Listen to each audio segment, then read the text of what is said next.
Welcome to January 22nd's meeting of the open session meeting of the Ayer Planning Board. Thank you all for coming this evening. If I may ask, if you're here to address us and we don't know who you are, there's a sign-in sheet. If you wouldn't mind before you leave signing in, we'd appreciate it.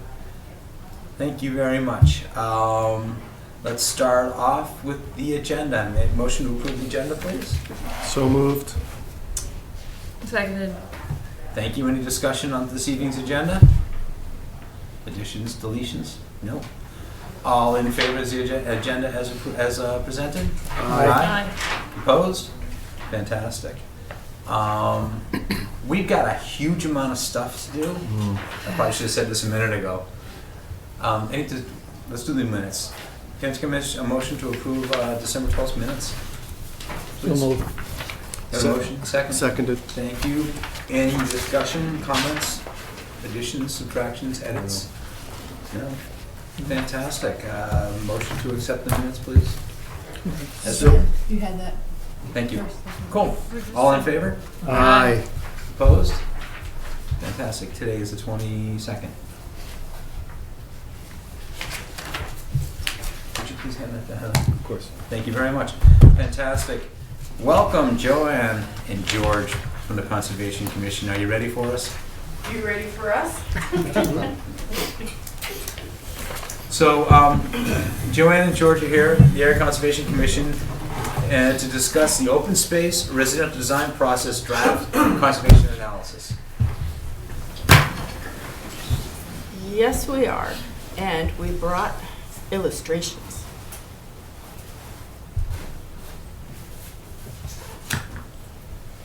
Here we are. Ayer's open space residential development bylaw and the conservation site analysis and recommendation piece of that.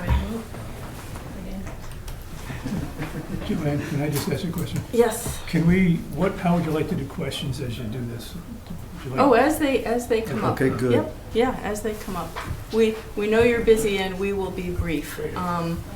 The Conservation Commission has been working for months, it seems like, on developing a guidance document, not regulations, simply a guidance document to help applicants understand the OSRD design process, because it is really substantially different from what a traditional subdivision design process is.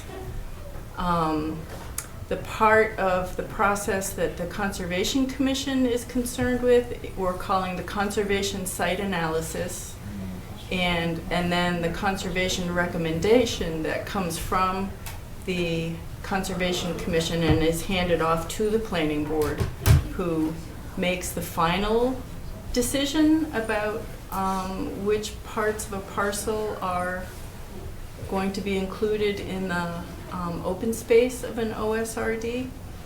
The site analysis is what will help the Conservation Commission make its recommendation. So you're saying the planning board makes the final decision of where the open space is going to land?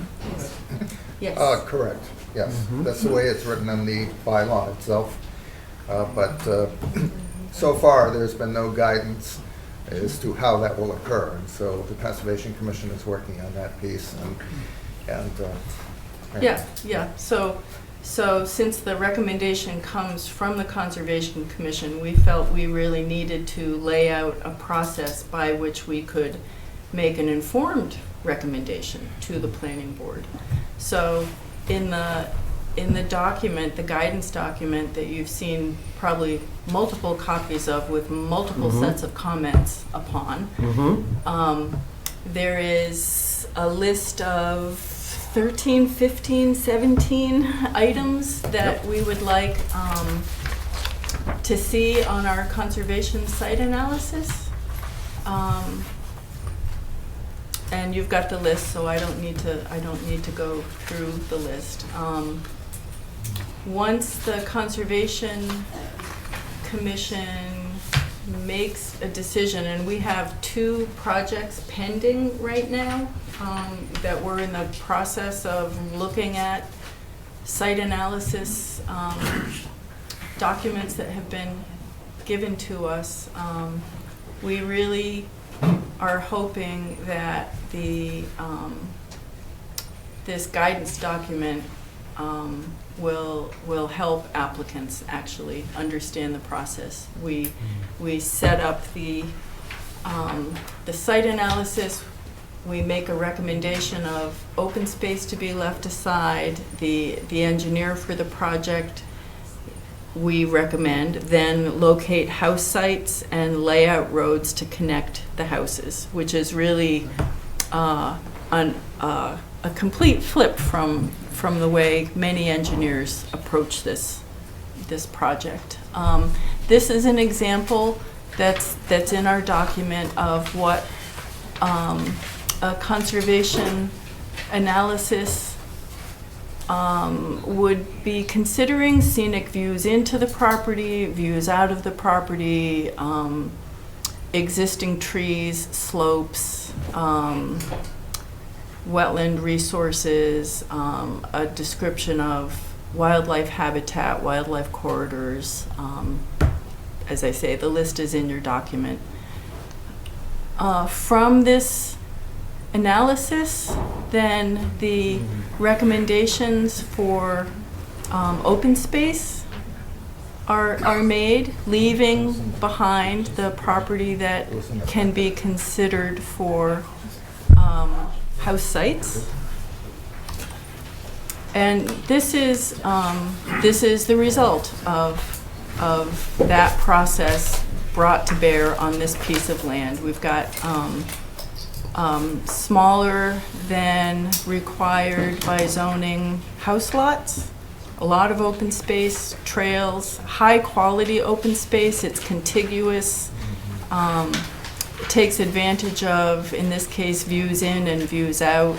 It leaves slopes undeveloped.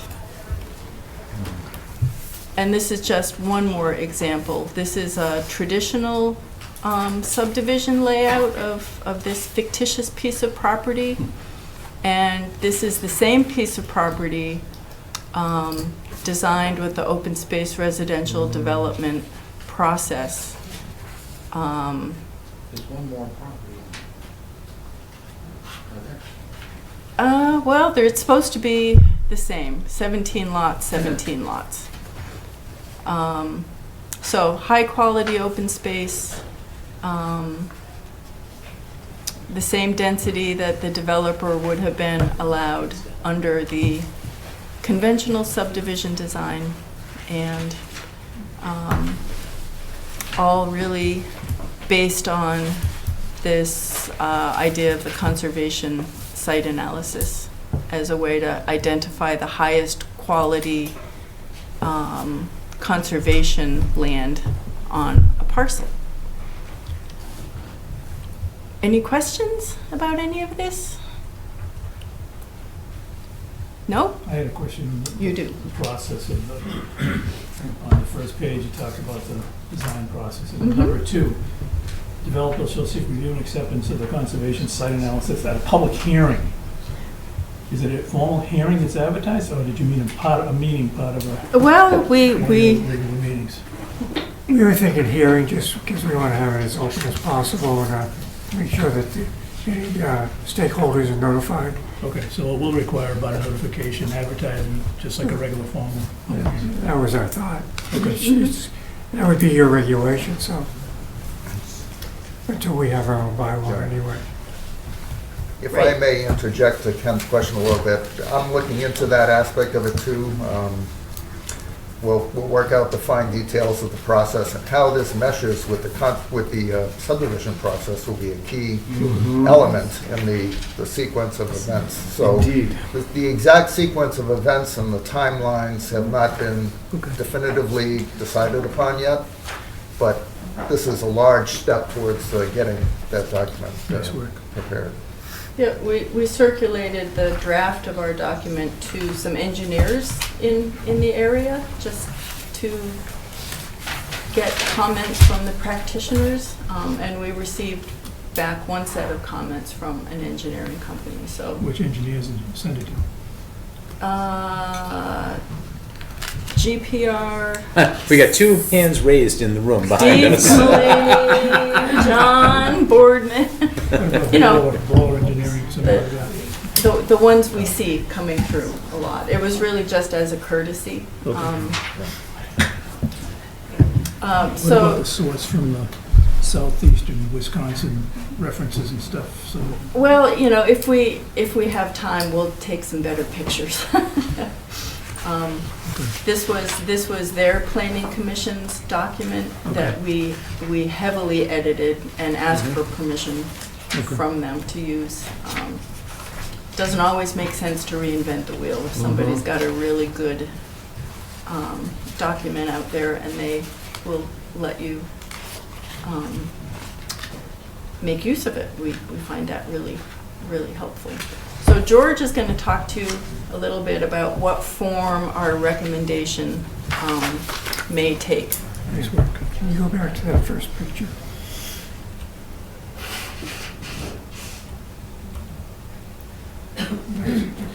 That one, yeah. So ideally, this is what Conservation Commission would be looking at when we do our analysis. No roads, no houses. So somehow we have to convey to you the elements that we think are important. So we want to know what you want to see. Because if we were to look at that, I'd say it's all worth conserving. So where do we draw the line? Your bylaw says at least 50%, so who decides whether it's 50% or 60 or whatever? Do you want to see an actual line saying, here's the 50% line? Or do you want to say, these are the most important areas, these are the less important areas, and have some explanation on what we think should be saved? Well, I think that I'd rather receive as much information up front as possible about what's actually there, and then allow the board to have the conversation about where the priorities are. Does that make sense? And we'd appreciate your input about, you know, this barn is particularly important because of X or what have you. Okay. But I'd rather have more than less information about the fundamentals of what the landscape is as a starting point Okay. than have less. I'd rather have more than less. So you want more than just a drawing, maybe you want a narrative. I'm not trying to burden you, I just want to make sure, you know, I like what this drawing has. Yeah. That's helpful, Right. right? Because it gives me a clear understanding of what's there. And if I were to go and take that and walk there, it says, okay, I know what to look for. And I would find that very useful. Okay.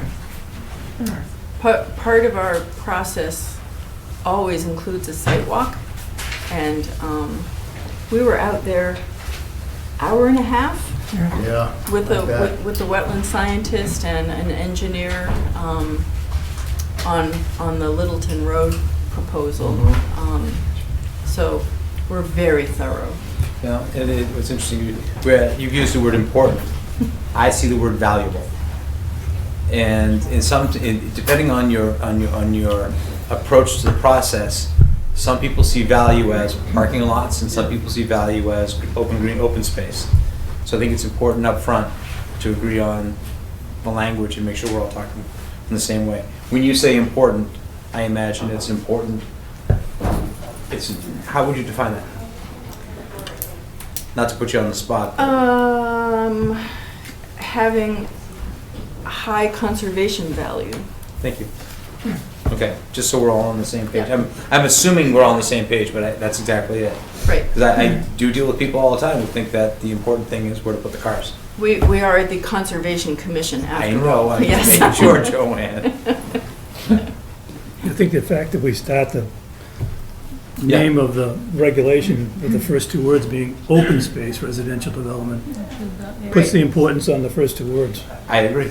open spaces. Well, and again, we didn't intend this document to be a regulation. This is just strictly a guidance document from our point of view. If you take it and transform it into a regulation, that would be up to you. But we were not trying to write regulations. I appreciate having enough information to understand what makes that place its own place. That's a standard that I would regard as important. And that, I noticed in reading here, it's talking about, it's important to note, even if there's incidences of significant trees, for example. Yes. Well, maybe they're not, quote, important, but they do give that site its character, and we need to understand what that character is. Exactly. And the trade-offs with making decisions about the property. And also, as we discover over and over again, no parcel stands alone. So what the bordering parcels are. Exactly, That's and an important piece, too. that's one of our 17. On Littleton Yeah. Road, looking for the corridors on Littleton Road. Exactly. It's fantastic, except for the 100 miles of chain link fence that cut off that property from everything else around it. Yeah, So, I know. Exactly. yeah. Anyway, I don't want to slow you down. Keep going. No, well, what else do we need to tell these fine people?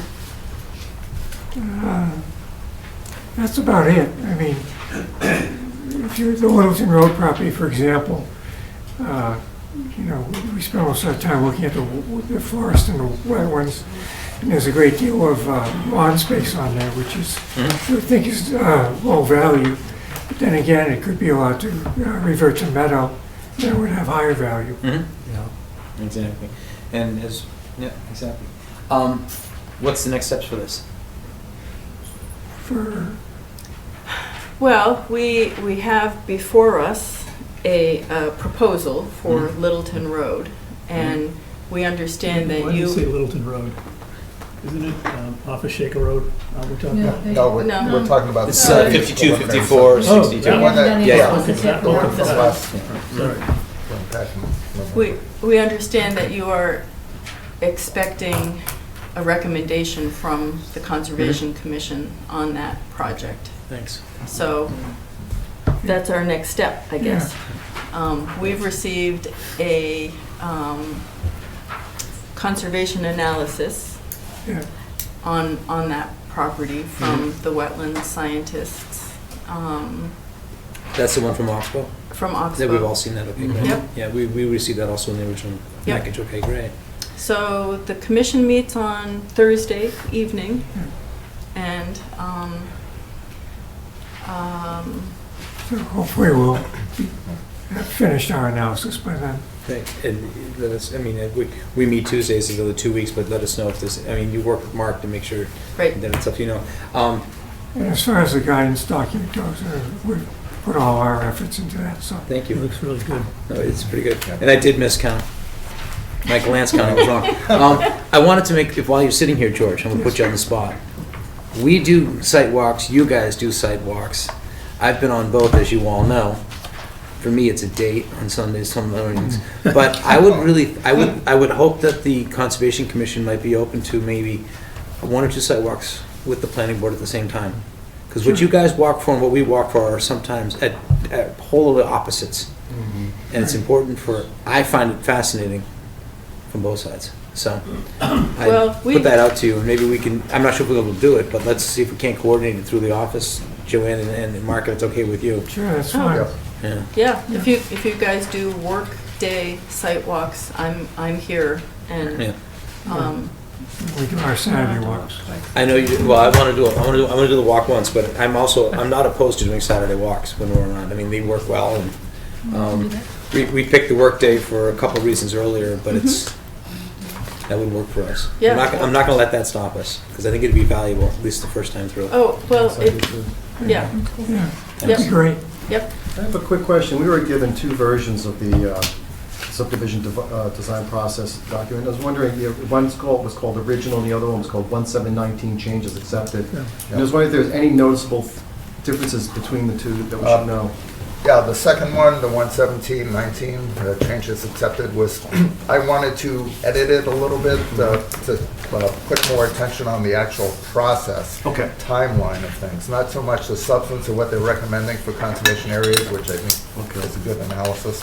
But, I see my role as trying to mesh this with the subdivision review process that the planning board has to do. So Got it. the timelines of when the Conservation Commission has the conservation analysis, how much time it takes them to get that to the board, will play into how much time the planning board has on preliminary and definitive plans. So we need to make sure that the timelines, both for the Conservation Commission and the planning board, will mesh well and not conflict with any of the statutory requirements for, you have so many days to do this, you have so many days to do that. So That's a little bit more tricky, and that's what I was trying to start to do in the second draft, and that's what I will be paying a little more attention to. So I see the next step is predominantly working out the process and schedule of the aspect of this. And, Just one, when Joanne brought this to me and Mark, I started looking through the open space regulations, saying, well, obviously if things are getting confused and there's no clear timeline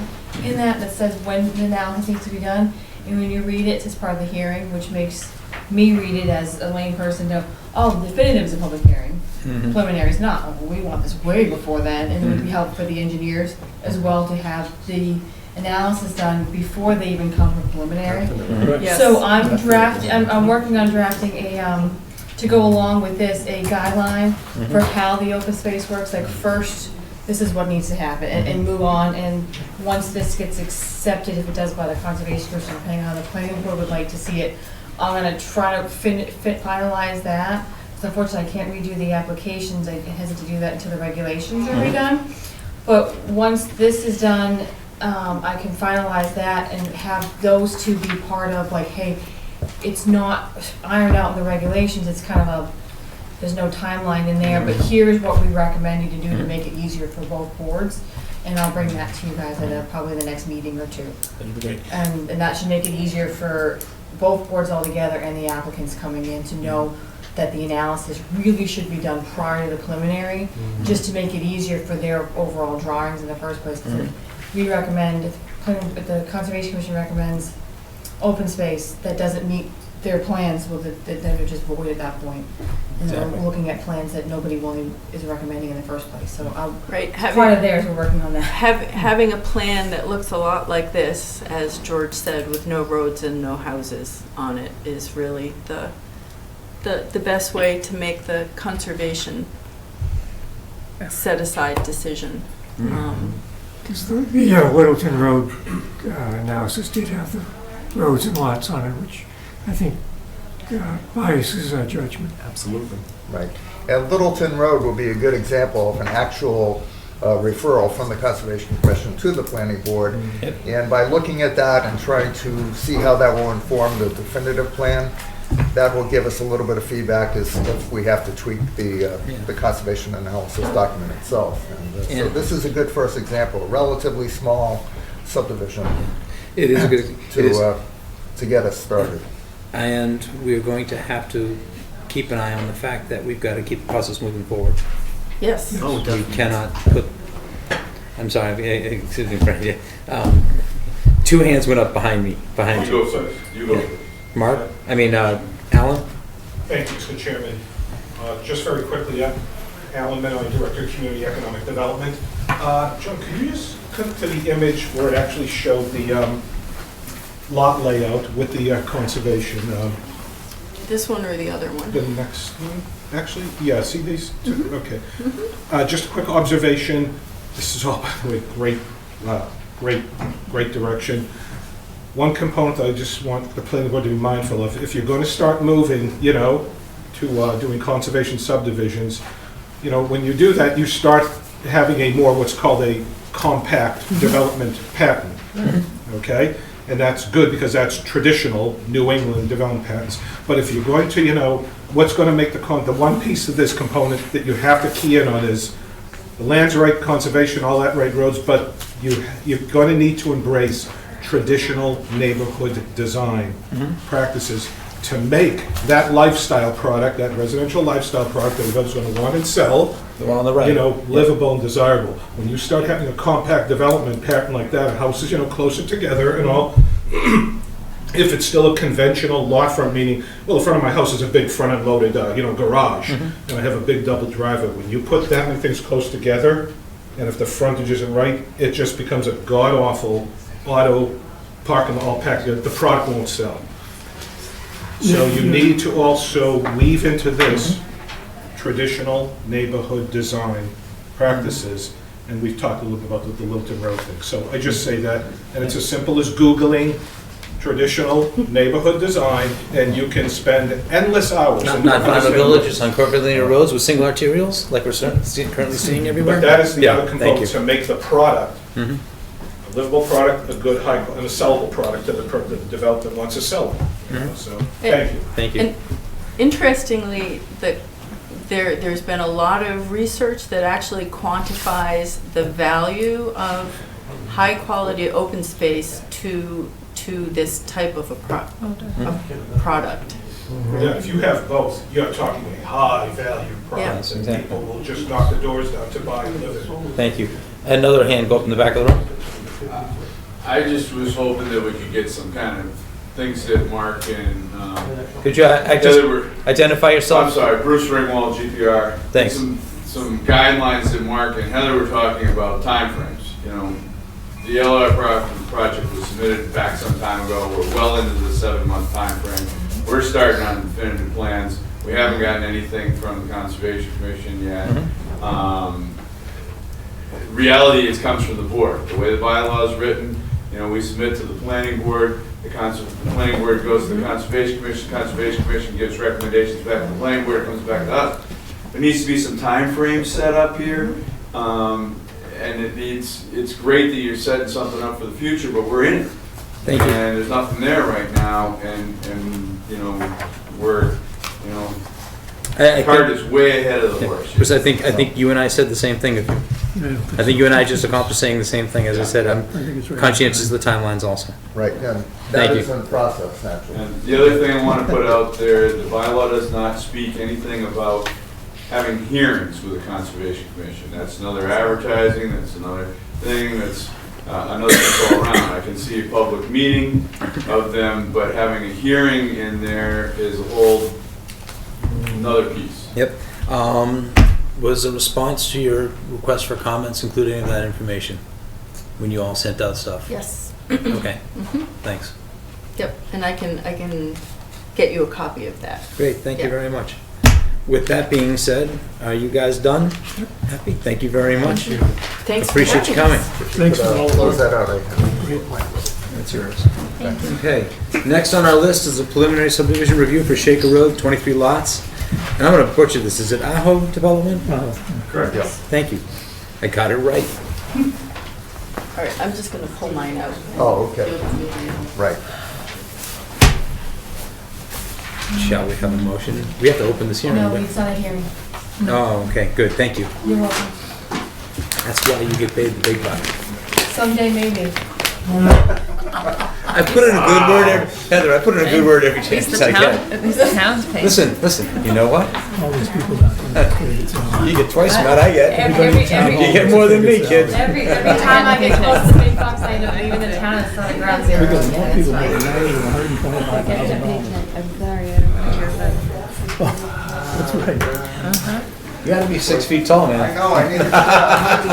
Is there no mouse here? Can I help? Well, yeah, you know, the mouse.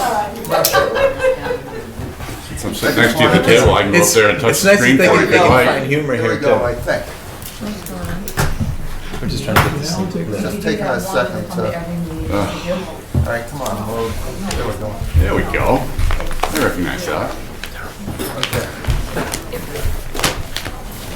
What I'd like to do this evening, planning board members of the public, is to give a brief overview of the location of the proposed subdivision and a few of the key issues that I believe the planning board should consider. The subdivision in question is about 20 acres in size. Within this, it includes the Shaker Mill Pond itself. Shaker Road comes down here from Route 2A, curves around, and then it goes into Harvard like this, and the proposed subdivision is off of that bend. The parcel itself is about 20 acres, and what they're showing in their preliminary layout is a 23-lot subdivision.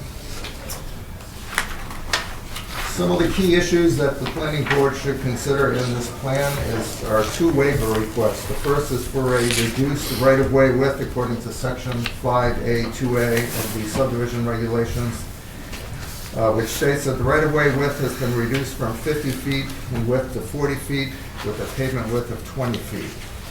So that is the first waiver request. The second is for the dead-end road to exceed the maximum length is specified in the subdivision regulations of 500 feet, which states dead-end streets shall not be longer than 500 feet, excluding the turnaround circle, unless in the opinion of the board, a greater length is necessitated by topography or other conditions. Now, I'd like to go to the next picture, which will zoom in.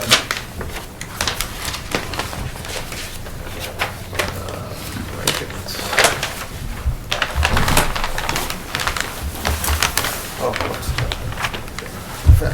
Oh, I went too far.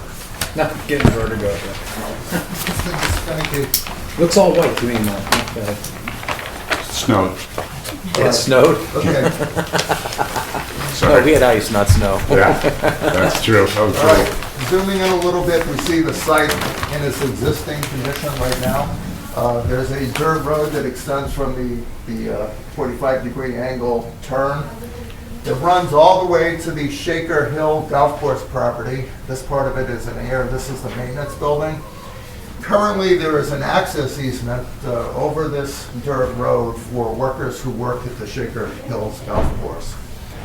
And that is something that the planning board should consider in its deliberations on the road and what impact the longer or shorter road will have on the access easement for the workers there. Is Yes. that access road recognized as a public way? No, You know what I'm getting I at? believe it's private. It is Okay. not public. It is not something that is maintained by the town In nor front of you, I'm sorry. legally drivable by people except those who have access through the easements. Is that Okay. also, but that's also the access for the fire department, should it need to get in from the backside, or is that not recognized for that? That is something that I would also believe is an issue to consider, is an emergency access provision, especially if the road would be allowed to be in excess of 500 feet. I Yeah. think it would behoove the town to work out an agreement between the owners of the subdivision and the Shaker Hills Golf Course to allow some sort of emergency vehicle access, both ambulances and fire trucks, and police, of course, due to the fact that it's sort of an outlying area of the town. Response times may be a little bit longer to get to this location than other places. And one of the reasons you want to do that is, say this large white pine tree, when a storm falls across the road, the people who are in the subdivision are landlocked and they have no way of getting in or out, nor do emergency vehicles.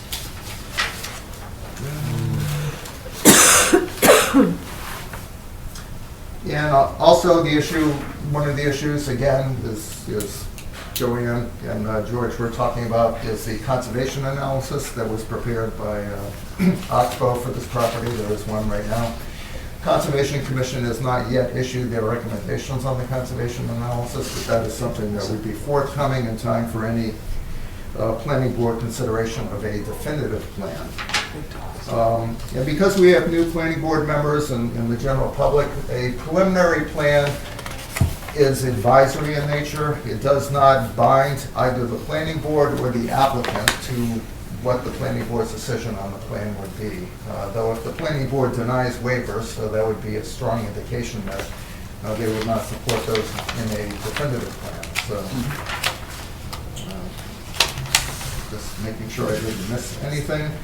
As far as the amount of open space that they're showing on their actual plan, it does exceed the 50% minimum requirement. I did the math twice to check their calculations, check our calculations, and to the best of my knowledge, the math is correct as far as the open And they can space. include the water feature in the open space Right, calculation, because right? the bylaw right now is silent on open water being part of the parcel, so as far as, in my opinion, it can be counted as part of the parcel. One thing that I was pleased to find, though, is that in doing the calculations, both with and without the pond included in the total tract area for the open space, the difference between the two calculations for the amount of upland that would need to be protected is only 0.75 acres, which is relatively minor. So that tells me that the formula that we inserted in the bylaw at the town meeting in October is working, and that it takes into consideration the water. And also, the unit count calculation is not affected because you have to subtract the water, which is considered a wetland. So that doesn't affect the amount of lots or units that they would be able to get. So that is, that's it. Yeah, it snowed. Yay. Right. So I'll just leave that up there for now, and but those are the main Thank issues to consider. Can you jump to the one that shows the subdivision? Yes. Shows the road, and the lots are there. That'd be helpful, I think. That'll work.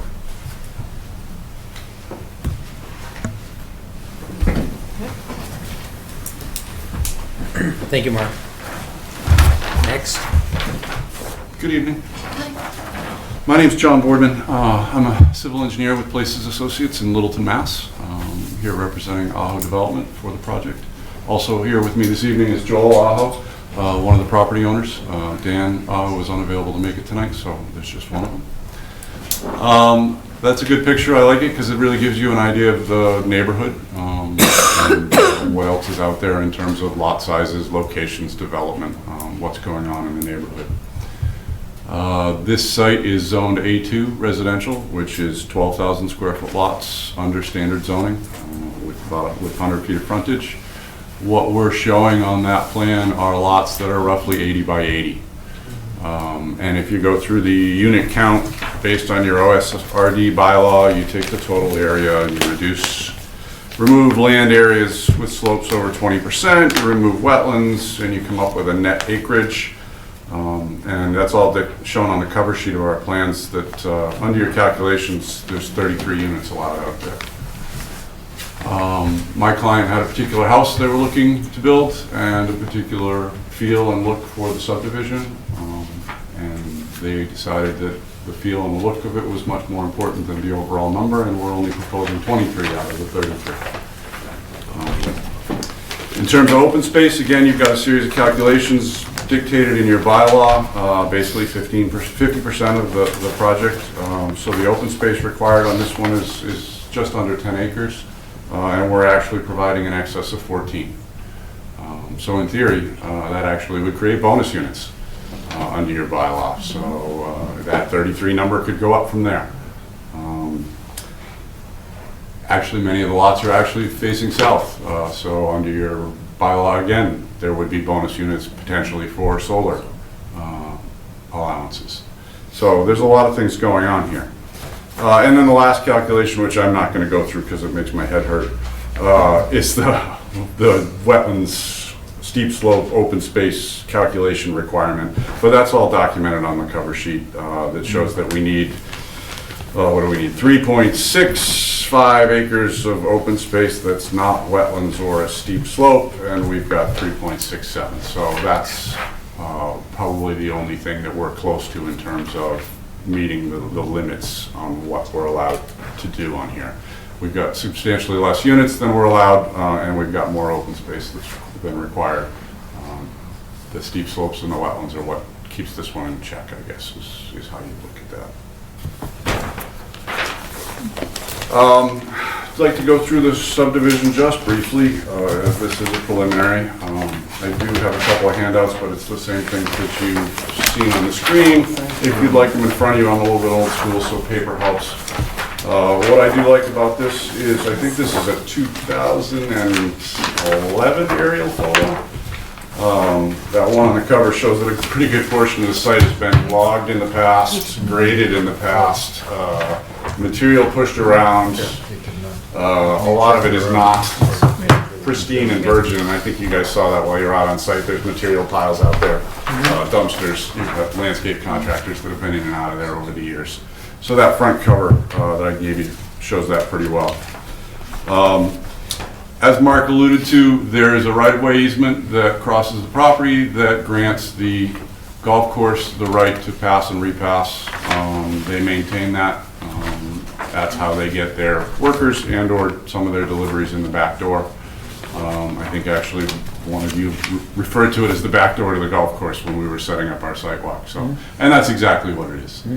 From a design standpoint, we need to either maintain the access that they've got or provide them a new access that meets their standards or exceeds their standards. From my perspective, that made sense instead of having a short roadway and some gravel roadway to get to the back. Providing a paved roadway seemed to be a benefit to everyone in this case. Emergency vehicles accessing the golf course, the residents not having vehicles traveling near their properties on a gravel roadway, and obviously a benefit to the subdivision. I'm going to point up here, if you could, just out of curiosity, the easement and the right-of-way actually follows the gravel roadway here, but then it actually continues, and this is where they have their legal access. So as you were walking down that road, where it went to the right, that's where the easement lies. This road over here is outside the easement. They really don't have rights to be over there. Just where they've been using it. Well, if you follow that road up. Careful. Sorry. You will enter some world we can't get back from. That's it. It comes up here, and then their gravel road takes an immediate hard right 90 and follows down the property line behind this building, and then takes another immediate hard right. So it's probably not terribly convenient for the UPS guy or anybody else that's trying to get into the back door. So what we were proposing was putting the road to where they actually want to go. So now they'd have a straight shot through the cul-de-sac into their back parking lot without having to do all the maneuvers. And so that made sense to me from that perspective. Right. Let's see. We're working with DPW on sewer and water services. They've made some comments about upgrading Shaker Road. So they would come down the length of Shaker Hill Road?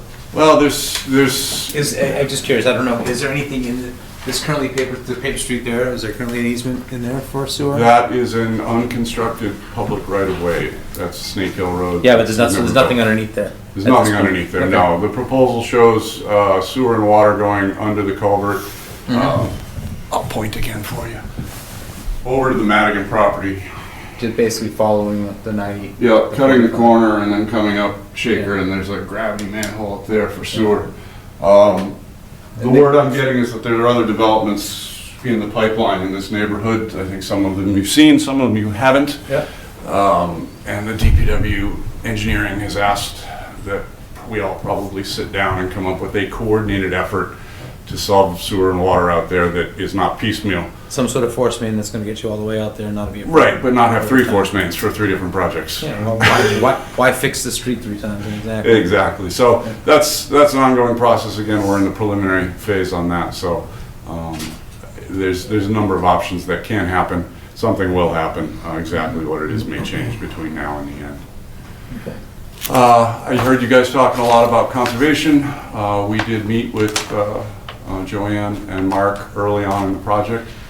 We took some site walks. We had the Conservation Commission review and approve the wetland boundaries and resource areas on the site. The long and the short of it, I think, actually Mark and Joanne took one of my plans and a highlighter way back in the beginning, because nobody quite knew what the process was, and said, we think this area would be good to save, and we think this area would be good to save. And that essentially came down to, the area adjacent to the pond. So we've tried to hold the lots back. And then in that bottom right-hand corner, that hillside there that is, excuse me, wooded and looks like it's never been cut. And you've also got that tagged blue area right at the Right, and then right at the base of it. kind of at the northwest corner of that. There's a small wetland there also. So we've tried to skirt between those two. And that is actually the area that's, you can see from the pictures, been disturbed a lot in the past. So it kind of makes sense from that perspective. Fantastic. I'd be happy to answer any of your questions. Before we go, I do have a couple questions for you, as is your regulations and your bylaw are new. So I've highlighted a couple of things, but first, if there's anything I can answer for you guys or more information I can provide you, I'd be happy to do that. Okay, I'm going to just state the obvious, just for the record. I'm not going to touch the screen, but Do right it over here. Go for it. Right over here. Damn it. Actually, That's fine. that could work, in fact. Rookie move. Rookie move. Damn. Anyway, right here, That's you're very showing that sensitive. drawing? So that would be that access, that emergency access there off the cul-de-sac to the back of the golf Yeah, course? so you Where basically get drive down the road, through the end of the cul-de-sac, you go right into their back parking lot. We've talked to the- them. Right and- here. Yeah, we've talked to them, and if they want a gate, they can have a gate. If they want fence and screening, they can have that. Told them we pretty much do whatever they felt was appropriate at that location for them. Okay. So, Mr. Chair, I'm just going to mention, since the planning board lost the last meeting due to lack of a quorum, I brought up with Mr. Boardman the possibility of him granting the planning board an extension on which to act on the preliminary plan. The normal timeline is 45 days, which I believe comes up next week. So if the board does not want to act on the plan this evening, they could request a extension through the applicant. The applicant would have to agree to that extension in order for the case to continue to the February 12th meeting. However, the board may decide that they're ready to act tonight, but I just wanted to put that out there as an idea since we effectively lost one meeting for the discussion.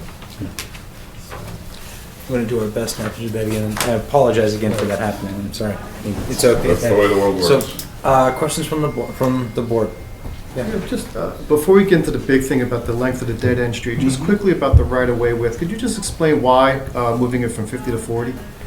The idea behind a lot of these conservation clusters, again, is to draw all of that housing in closer together, leaving more open space on the backside. By doing that, I can tighten everything down. You get a smaller, closer-knit community. We still have room to put 2 sidewalks on each side if that's what engineering decides they want.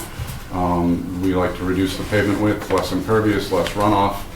It's better for the environment. That 20 feet is sort of the minimum you can go to based on fire codes for police and fire access. They don't like to see you get any less than that. So that was the thinking behind that. Okay, I just think if it occurs that we approve the waiver, I think we should articulate our reasoning, and that's... Okay, good. Thank you. No, and my mind on that kind of stuff is fire, safety. They kind of drive the bus on that. And have they given us some? I don't know that they've actually been Okay. approached at this point. They've seen it. Yeah, they've seen it. They did not But as a issue any preliminary, I objection mean, to that. yeah. I did talk, I believe the superintendent of public works is fine with reducing the road width. We In had set fact, that. that's the way subdivision regulations are going in practice, is to reduce road width. Traffic calming, less pavement, less stormwater. Okay. Anybody else? Jump right in. There's a piece of land on the other side, this piece right over here. This is the wetland analysis, so you show it here as being, floodplain. Yeah, in the top left corner there's, I don't know whether it's, I haven't been out on it. It's, What did you you could call it an island, but I think it's barely above water. How did you connect that piece of land with the pond acreage when you did your calculations? Or did you count that as, I don't recall off the top of my head. I did submit plans that show everything in color. I don't think you all got a copy of them, but they have been submitted. It might be in the conservation analysis, No, it's- It's funny, I am not exactly sure if they factored it in. So this plan you don't have in your package was submitted to the town. But this shows, there's 3 plans that show areas highlighted in colors for those calculations. And that was included as wetlands, pond, floodplain. so it's in that, That green hatch was total acreage of land, pond, land subject easements, restrictions, prohibiting development, 100-year floodplain, freshwater wetlands, so that's right out of your bylaw. so it's in that 3.8 acres for that area. I think you're on a different sheet, but that's steep slopes. 3.8 is the steep slopes. Yeah, you've got this 8.6 is the this one? wetlands. Okay, Yeah. so okay, so that really belongs over there. Yeah. So that would have been included in the map that I checked. Yeah, that's what I was checking. Yeah. Okay, thank you. Before we take that down, can I just...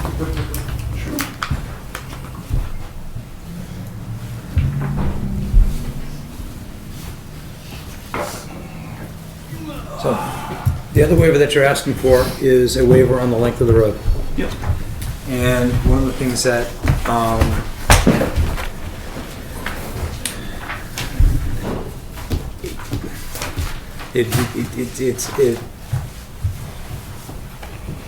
we've been looking at the lengths of the roads and the waivers we've had here in the town over the last 10 years. And one For of the standard subdivisions. For standard subdivisions, exactly. Right. And also the waiver for the length of the road on this subdivision. And,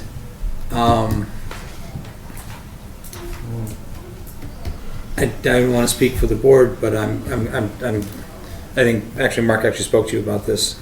You mentioned it, yeah. Yeah. So that's,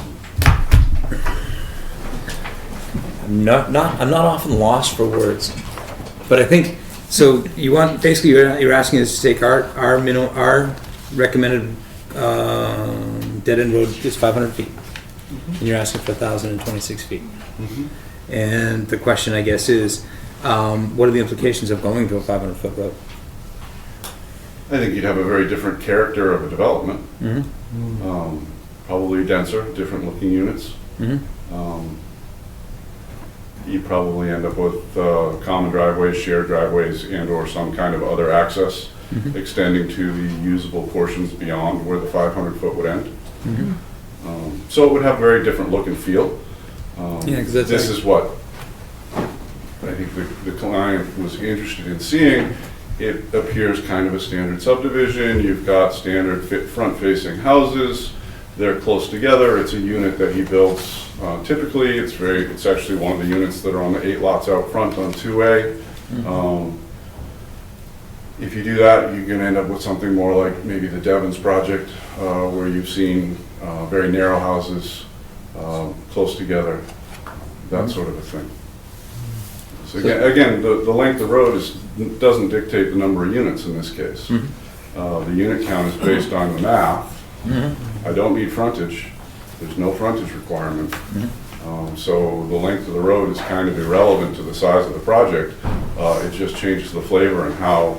Do you want a 500-foot road and 3 or 4 400-foot driveways? Is that safer, or a 1,000-foot road that provides a safe access to the neighbor?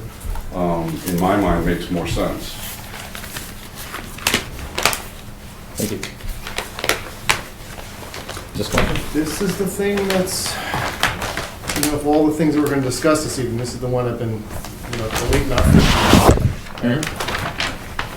Because, I just don't feel comfortable glibly overriding a law the citizens approved. And yet, I recognize there are important considerations here. Which is why I appreciated hearing, for instance, your reasoning behind the relationship between this proposed road and the existing easement access, and what that would be. I'm thinking about it as a superior alternative to the gravel road, for example. There is a public interest in having 2 points potentially getting in rather than one. And there is something to be said about the landscape itself, which is kind of funky, because you're kind of stuck between a rock and a soft place. You've got the water here. Yep. And then, if I recall, this goes up pretty abruptly over here on this side, right? Which is probably why it hasn't been cut in the past. Right. This goes up very abruptly before you hit the golf course area. It actually provides a nice visual buffer between the parking lots of the golf course and any development below. So I think it has some benefits there, and that's probably what the Conservation Commission and Mark identified early on.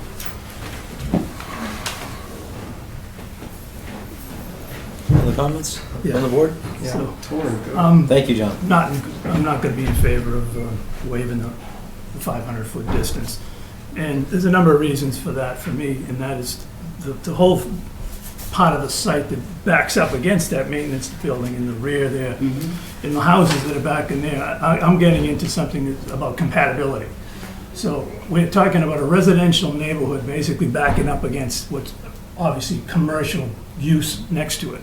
Now, I know it's allowed under the zoning, but I think the intent of typically our planning, as a planning board, is to keep compatible uses screened and look separate and so forth. And so my inclination would be that if you had a 500-foot road, 500 in the cul-de-sac, then you did what you thought you might do with private driveways, that you could limit that distance, bringing this whole operation further from the commercial and screen it better, and you'd wouldn't be building basically right up against, I mean, these homes are sitting, I mean, I know the market is strong, so maybe you can sell everything. Also getting back to Alan's point about the a traditional neighborhood, the fact that we have all these driveways, and if it ends up looking like this, there'll be a lot of driveways right next to one another, and a lot of pavement, and a lot of cars, and I'm not so sure that that's the intent of the bylaw. My last unfortunate, I know it's written the way it's written, and it works under the way it's written, and the unit count and so forth. But interestingly enough, if this were under the old subdivision regulation, you'd be very limited as to what you could get here. It's actually much more ability to do something here because of the fact that we can put everything closer together and whatnot. So it complies. Yeah, but also if we did it under the standard subdivision, you'd have no control over any of the open space into the future. But the point is that on this particular piece of land, we already have control of the open space because the majority of it is wet. So it's already under conservation control. So we haven't lost any control, we haven't gained any control because the bulk of the property is already restricted in its use. As you can see by the buffer zone line, I mean, the whole side of the street is within the buffer zone. A lot, 75% of the units are within the buffer zone, or 60%, something like that. So we already have regulation controlling the property in that fashion. So this is just an example of an unfortunate situation where we have, a piece of land that can be developed this way. I just hope you guys go back to the drawing board and consider another way to do it. And so I'm not. No, there's always more than one way to develop a piece of property. So, but I feel that the first thing that we don't want to do, I think, as this planning board with these early open space residential developments is to issue a waiver under 500-foot regulation. At that point in time, we're just, starting with a waiver right off the bat. So I'm willing to make a motion. I'm not sure if... I was going to ask a question. I've got nothing to add. Thank you very much for both of your comments, and I do appreciate your description and of how you want to, how the property could be used. Do you have anything you would like to add? No, it looked like Jonathan did. Jonathan? Anything else? No, I did. I was wondering, Yeah, okay. did you guys have anything more? Because I'm really up in, I gotta be honest, I'm not quite certain. I didn't come here with, That's okay. with a previous opinion. I'm open, and I'm really, I'm interested in hearing arguments. I've been back and forth on this. I think we've spoken. I have spoken with Mark. We've gone back, taken a look at all the projects that we've done in the last decade or so here in town, and what's happening with the roads and stuff like that. One of the reasons why, one of the things we've worked with on the board since I've been on the board is we tend to have bylaws and we tend to have regulations. We tend to waiver them very quickly, and I struggle with that for lots of different reasons. So. I have nothing to add to this conversation at this point now. Ken, do you want to make a motion, or? Well, the first thing you want to, does the board, That's okay, no. So you as a chairman. Well, you know how I run things too. I'm willing okay? I'm interested if the board wants to ask for an extension, and then we have more time to think about it. That's okay. I have a couple of questions also before we Yeah. wrap up. That's good. However you want to fit them in. Yep. So. Definitely. By all means, please, John, Sure. go.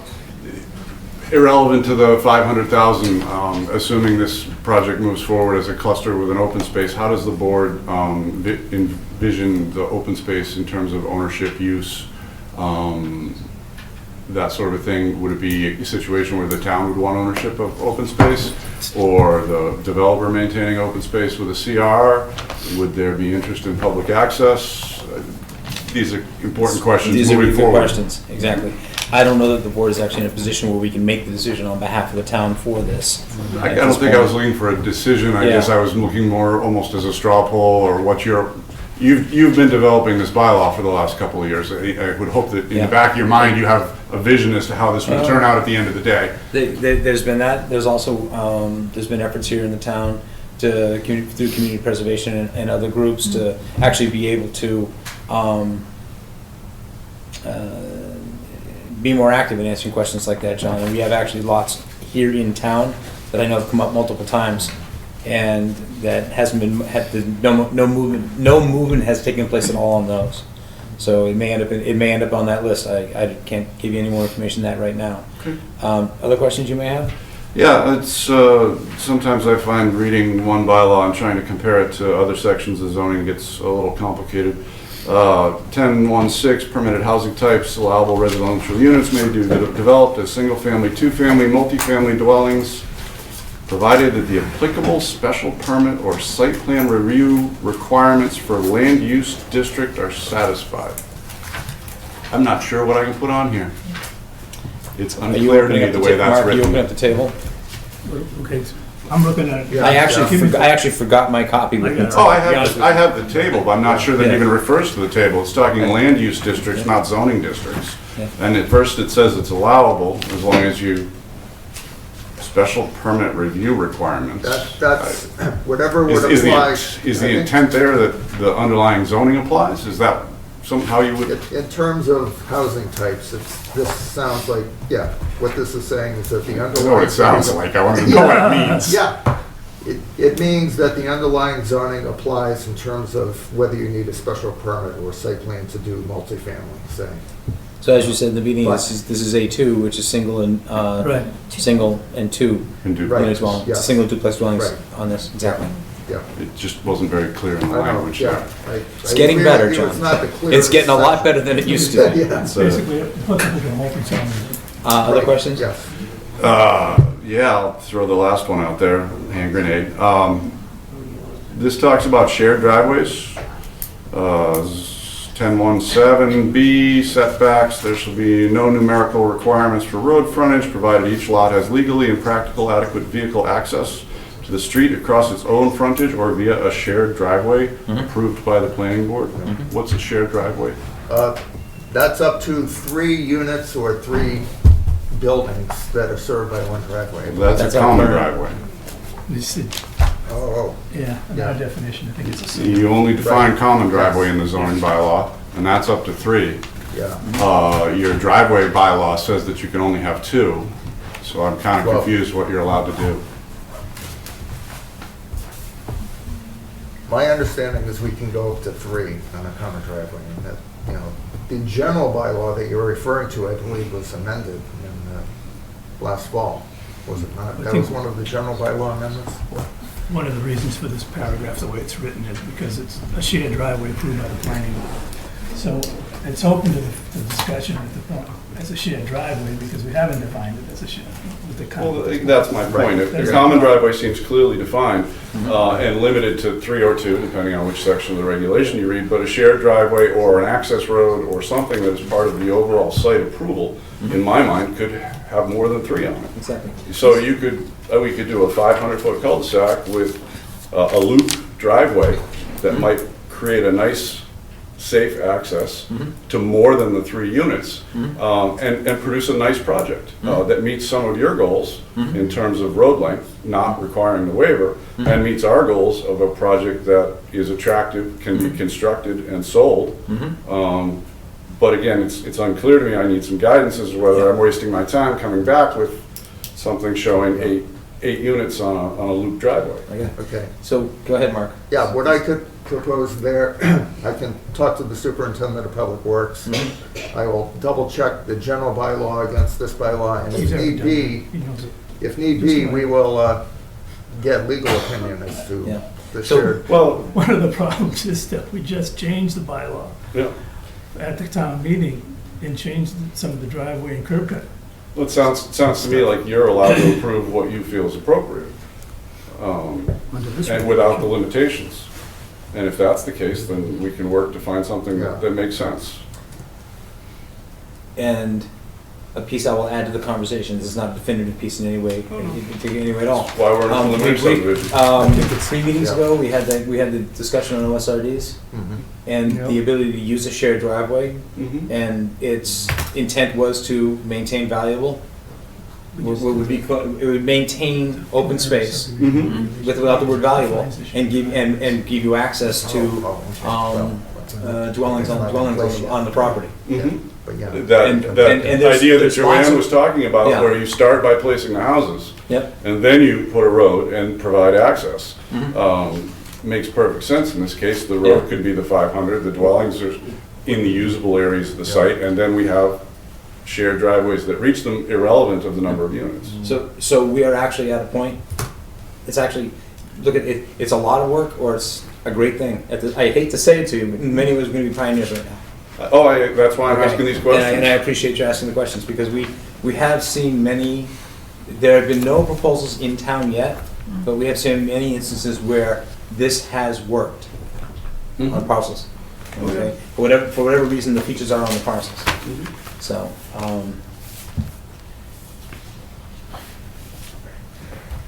how about a waiver of the 45-day? How about not a waiver, excuse me, extension from 45 We haven't days? received comments from Conservation, which I think are critical on this. Obviously, they need to respond to the Yep. conservation analysis. We've only had the one opportunity, and it seems like we've got more questions than we started Yeah. with. So I'd be happy to continue the public hearing for one more meeting. And then that would, and give you the time to do a decision for one more meeting after that, I would think. Okay. And if something comes up, we can revisit that at the next meeting. Appreciate that. Who has to draft that Does that work for the extension? board? Yeah, it should be, the board can vote on the extension tonight, but there should be something in writing. Yeah, I'll put Okay. something up in email to you. So can I get a motion to accept an extension? I forward a motion to, for an Yeah. extension for the preliminary plan. Is that the right phrasing? please? A motion to extend past the 45-day, Past the 45 day. okay? To your And next you've regular and you've schedule. asked to be on, and if I can translate what you just said into dates, be on the February 12th agenda? Is it February 12th? Is that your next meeting? Yes. Yes, I'm just checking, what are the dates? February 12th is the next one? Yeah, look at your And then agenda. the 12th and the 12th and the 26th. 12 to 26, it's right there. So Yeah. to be hopefully wrapped up on the 26th of February? Yeah, so a meeting on the 26th, I'm- on the 12th, and then, I'm willing to try and meet your schedule also there, because you're Yep, asking, you're I appreciate granting that. the waiver. and then a decision of some Yeah. kind, hopefully on the 26th, unless we come up with it on the 12th. No. Forgive my So- ignorance. No, wait. Yeah. The motion We would made be, a motion, so. we're just, Just for the one. it's a little confusing sometimes. I would rather work with you on getting it done, Yeah. as opposed to work against you. Yes. Me Okay, too. so the motion is to, Grant an extension. Grant- Grant an extension. extension beyond the 45 Days. yeah. days requirement. required. Review period. Second? Second. Thank you. It's been moved and seconded to grant it, to get an extension on the Shaker Road, 22 lots. Any further discussion? What? Just one question. Request for an extension. We're requesting extension from them, yes. And the intention is to see a drawing with the 500 feet? Is that the whole point of the extension, or is this irrespective of that? I think it's irrespective of this. Okay, We've got a I just bunch of wanna- questions we have to answer. Fine, okay, that's fine. And I'd love to hear from Conservation, and even if it's No. an email or something, that they like our open space, don't like our open space. It doesn't have to be a formal. Yep. Because again, their process isn't even defined yet, but something that goes in the file that says you're on track or you're way off base. Yeah. Thank you.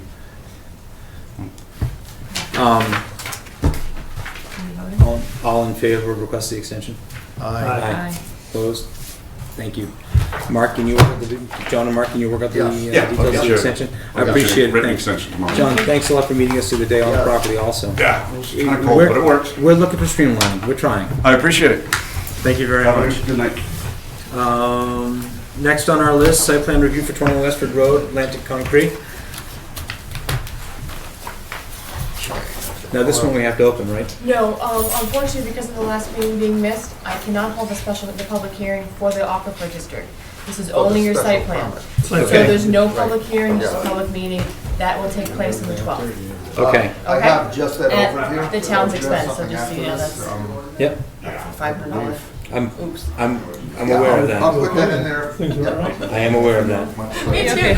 I'm gonna ask all board members to come in and help me stuff envelopes. And Who stuff else is, certified letters. who else is head spinning from that last one? Because the stack of. There's a lot going on. Of this thing. There's a lot going If we on. didn't get any rain, we had the kids sledding down the hill. Ice ski.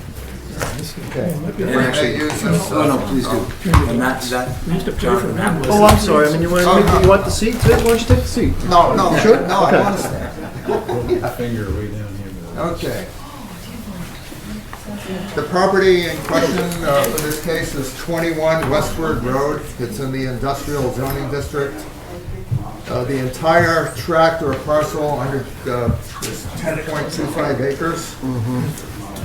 And the proposal for this site plan is a 30 by 54 accessory building or storage building at the rear of the site. The planning board conducted a site visit a few weeks ago and saw that. So it's a fairly simple case as far as the site plan is concerned. It's, it's a small accessory building on an industrial lot. However, as Heather mentioned, it's in the Aquifer Overlay Protection District, which requires a special permit from the planning board in order to allow uses in the Aquifer District, mostly to ensure that there will be no activities or items stored on the site that could damage water quality. Let's see. The Board of Health and the applicant have been going back and forth with several letters to try to get a definitive list of the items that would be stored in the building.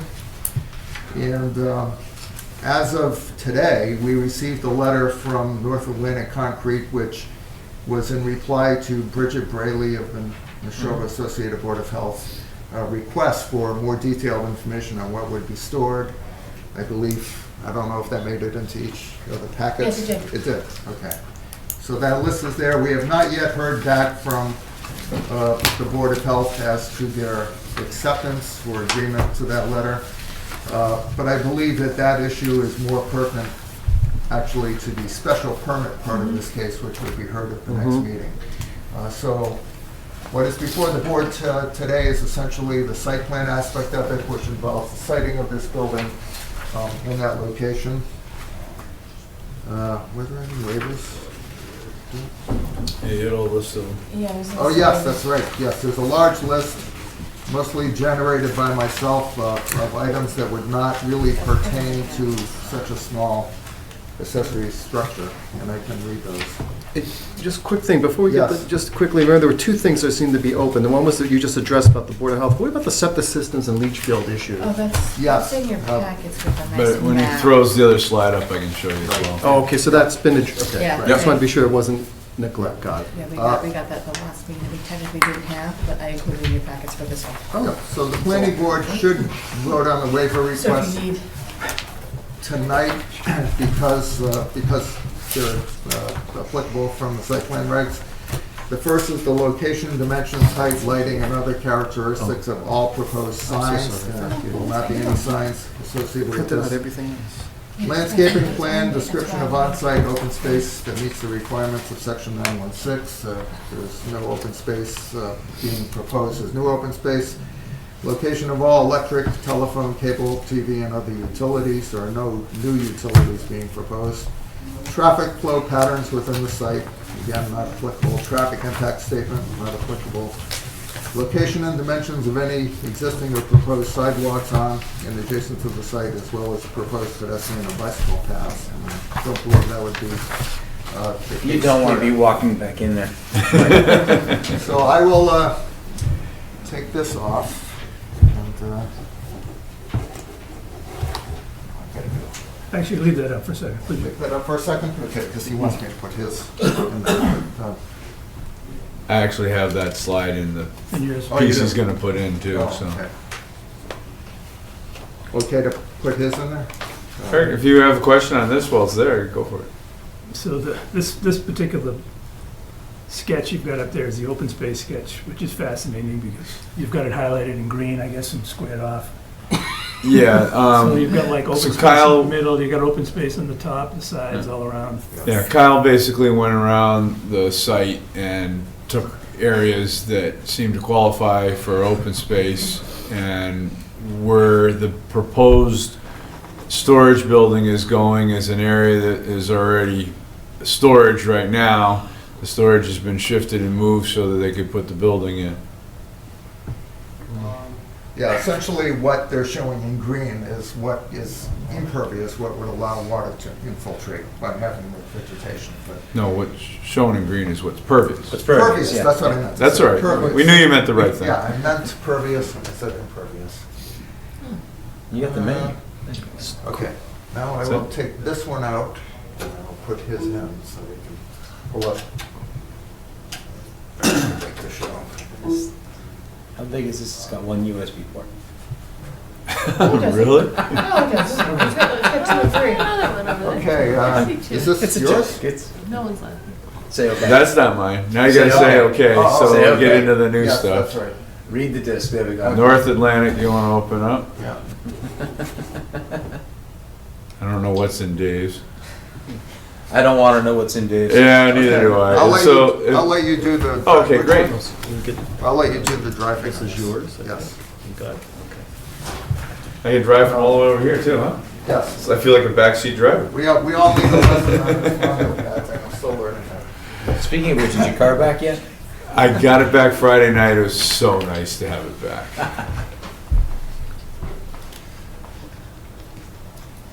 All right, now let's see if I can get really tricky here. And no, it's not gonna let me make it bigger, is it? All right. So right here is the existing building, and if this wasn't so grainy, the septic tank is here, and the leaching field is right here. And this kind of dashed white line that comes all the way down to here is a dimension line that, if memory serves me right, says 387 feet.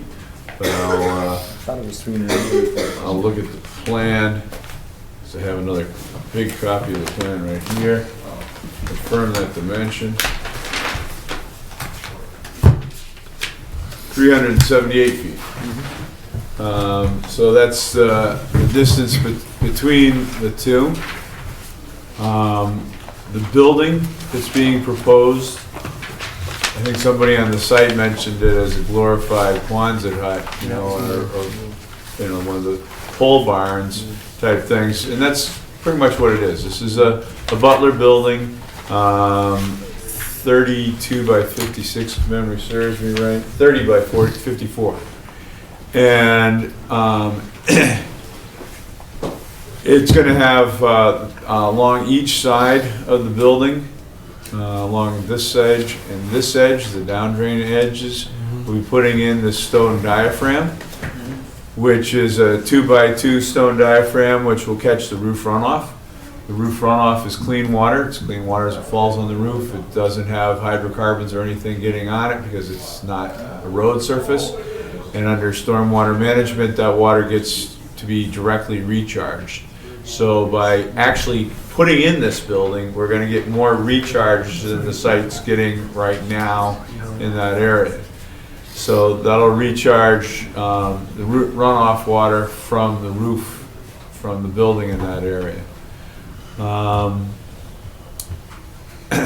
And the letter that we submitted last week that you guys got today, between the weekend and the holiday and whatnot, was a letter that we had sent via the same information via email to the Board of Health via Bridget before, that basically says they're simply storing forms, ties, nails, lumber, electric saws, grinders, drills, and hand tools for concrete work.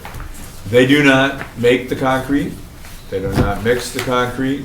They simply make forms, or use the forms and form the concrete for, you know, fairly large structures. If you've been to their website, they work on water treatment plants, sewer stations, schools, hospitals, you know, big additions that have fairly technical concrete formwork that needs to be done and set up, and with integrated stuff going through the concrete, so that, you know, that's what they're good at, that's what they do. This is simply a place where they get to store some of the stuff out of the elements of the winter, so they can get at that stuff easily in the winter and in rainy times without it being wet and stuff. Their forms are wood and plastic. There's no hazardous materials on it. There's nothing, you know, it's just forms and the ties. So, you know, this is a big shed. Now, the other thing that I've talked about on the site, but this is hearing, so I'll talk about it here, is that the applicant here is again a tenant on this property, using this small little portion of the site that they're using. I've been working with them over the last year and a half, 2 years, trying to find a site, permanent site. When they find a permanent site, they will be removing this building, concrete base and everything, and taking it to a new site. Obviously, the concrete won't be reusable, but the building will. So this is just a temporary structure on the site. Any questions from the board? Is that, I don't want to stop. That's it? Any questions from the board? Do we have to pretty good- accept the plan for discussion? Yes, Yes. before the board acts on the plan, the plan there should be a motion to accept it for consideration. The plan is complete per the checklist with the waiver request for the information. Please, may I have a motion to that effect? I'll make a motion to accept the plan for 21 Westford Road. It's gonna be a special permit / site plan. I guess I have to accept it because it's got both titles on it. Yeah. Yep. Um, For the industrial development for an accessory use building at 21 Westford Road. And if I may add the revision date of 1/8, it's right above the GPR. There you go. Thank you for putting the date on the plan. 1/8/2019. No, but that's always one, he's laughing It's because even stamped on know. the same date as. it's stamped, good, fantastic. Do you have a second? Seconded. Any discussion? All in favor? Hold on, I'm sorry, Oh. yes, go ahead. Can you read that back? Make sure. Oh, what, to accept the plan for 21 Westford Road for the site plan special permit application with the revision date of 1/8/19. 1/8/19, yes. Okay, thank Go you. to Heather. Maybe a second? Second, 11 Yeah. years, I'm doing this for 11 years. fantastic. Discussion? All in favor? Just discussion. I have a quick question. Yeah, so do I. All right, do you want to go first, Ken? Well, Yes, please do. Let's open it up, okay? Oh, All in open it. favor? Aye. Okay. No? So Good, excited. discussion? So we're looking at, We'll get there. submittal guys. is a page, I should have said, added page 1 of 1. It's only 1 page submittal. We'll give you that one, I Ken. guess listed out in the, It's not changed. So it's a 1-page submittal. I think it's also out in the approval. It's fine. The Plus it had the applications, the Right. waiver list, Oh, yeah. the Yeah. Exactly. I agree, yeah. So the waiver's not shown. septic on the- information, et Yeah, cetera. no, all Anybody else? I have a quick question just about the distinction between pervious and impervious. When we were on the site visit, I seem to remember that most of the ground we're walking on was compact earth or sand and not asphalt. Am I wrong? Did I You're see? I am right. Yeah. Gravel. But that compact ground is considered impervious to water? Smash some money. When, the reality, and however you want to call it, from a reality standpoint, you're going to get some absorption through that. Mm-hmm. Also, from a reality standpoint, when you get a heavy rain, like we get often these days, Mhm. November was a classic Yep. example, you're going to get more runoff from Mhm. that type of a surface. That's right. Now, take it back a step to drainage calculations. Mhm. When any of my colleagues or our office do drainage calculations, and we're looking at the coefficient for a compact gravel surface, Okay. it's 2.02 away from an impermeable surface. Oh, really? So you use a 98 for a pavement, you use a 96 for gravel. It's real close. All right, so Okay. we're looking at it as being impervious from a drainage standpoint. The little rains and stuff, they're gonna soak in.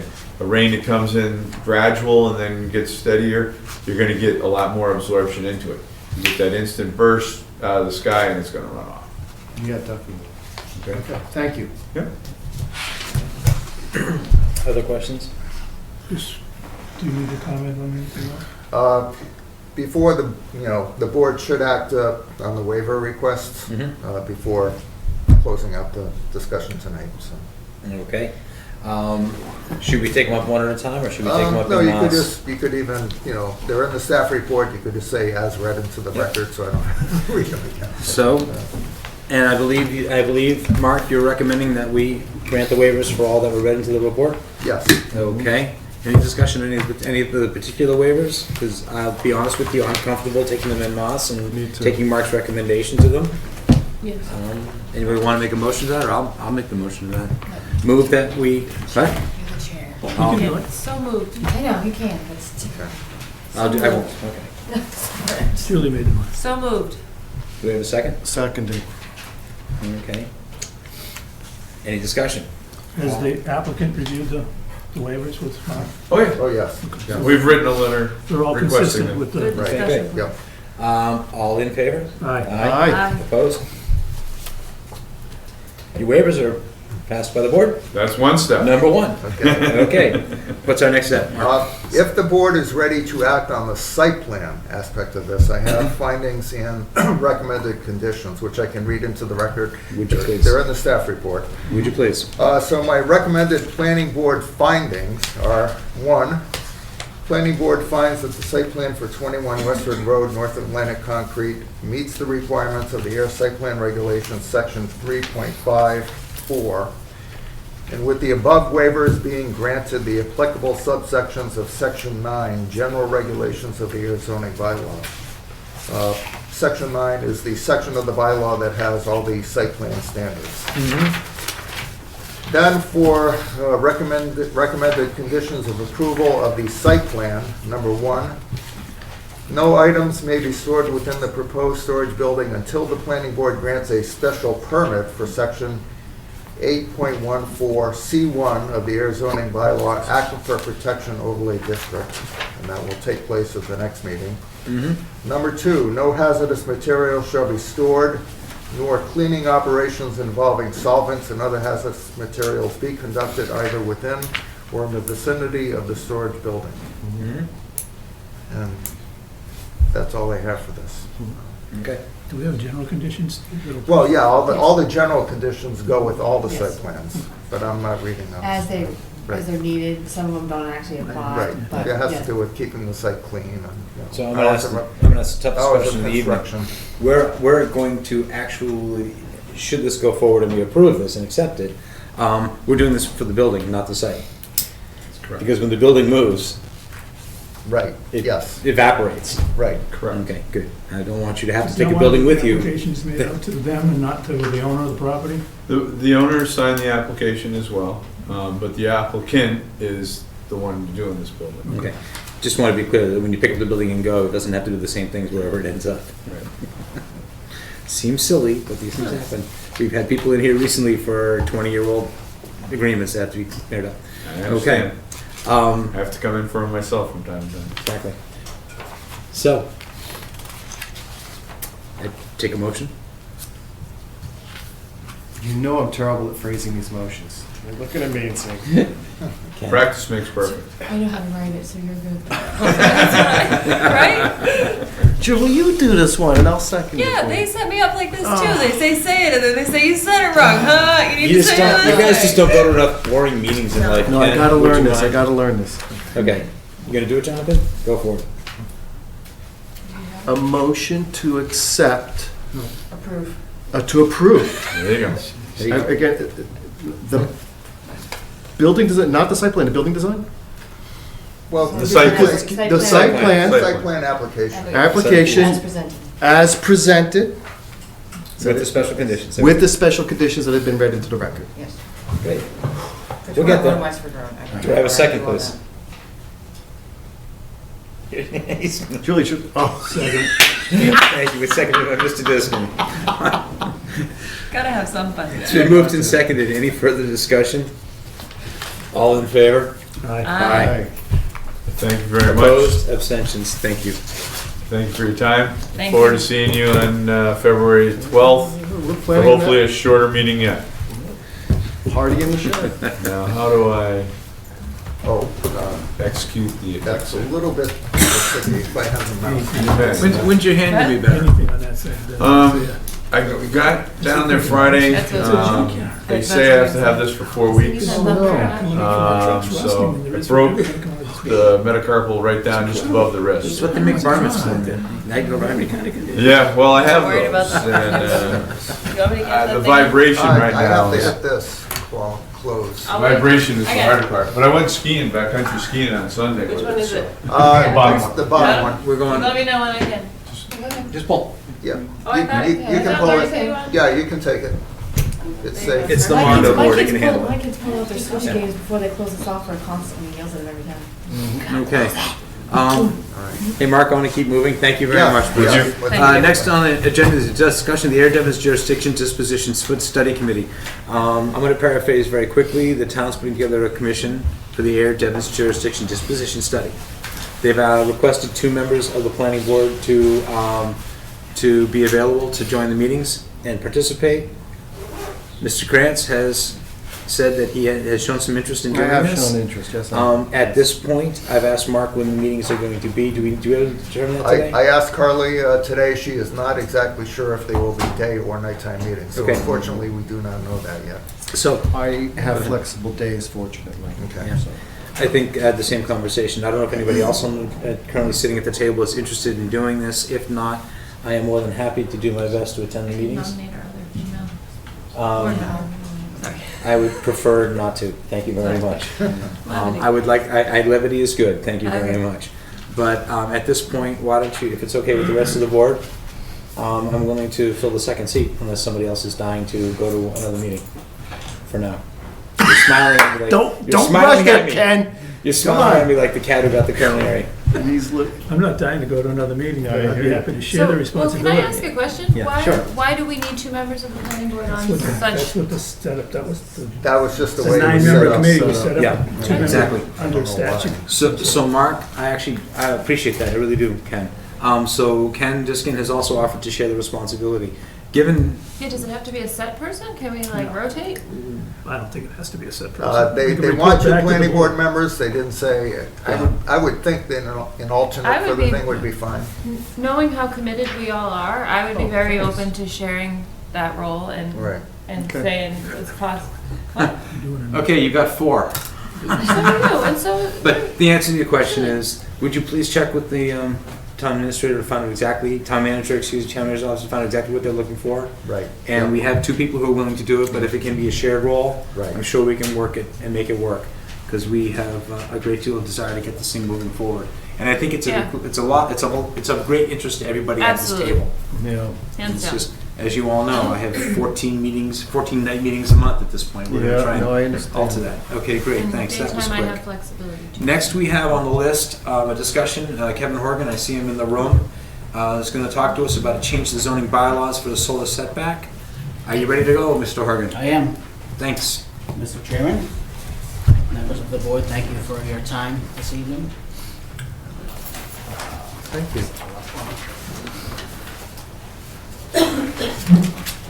Thank you. I'm here to suggest a change to the existing air zoning bylaw as it relates to large-scale ground-mounted solar. Obviously, I've given you a copy of it. I'll read it aloud to see if the town will vote to amend section 85641 of the air zoning bylaw by replacing the text thereof in its entirety and substituting the following. Large-scale ground-mounted solar energy systems shall adhere to the same setbacks as are required for principal buildings in the underlying air zoning districts, except where located in or near residentially zoned areas. All structures in large-scale ground-mounted solar energy systems shall be set back from the lot line of any adjacent lot which is situated in any of the residential districts by 150 feet. The setback area shall be maintained in its natural vegetated state and shall not be disturbed.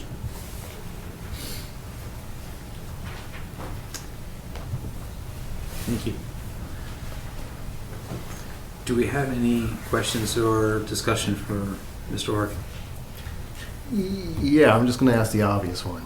So what would be the consequence of this change in law? It will grant a much further setback from the existing setbacks for large ground-mounted solar systems. Protecting these large solar fields who are next to residential neighborhoods. Protects the serenity of a residential neighborhood. Okay. And you're asking that this be taken forward to the town meeting? Yes. You're proposing that the board take it forward, Kevin, or Yes. you do it as a citizen petition? I would prefer the board take it. Okay.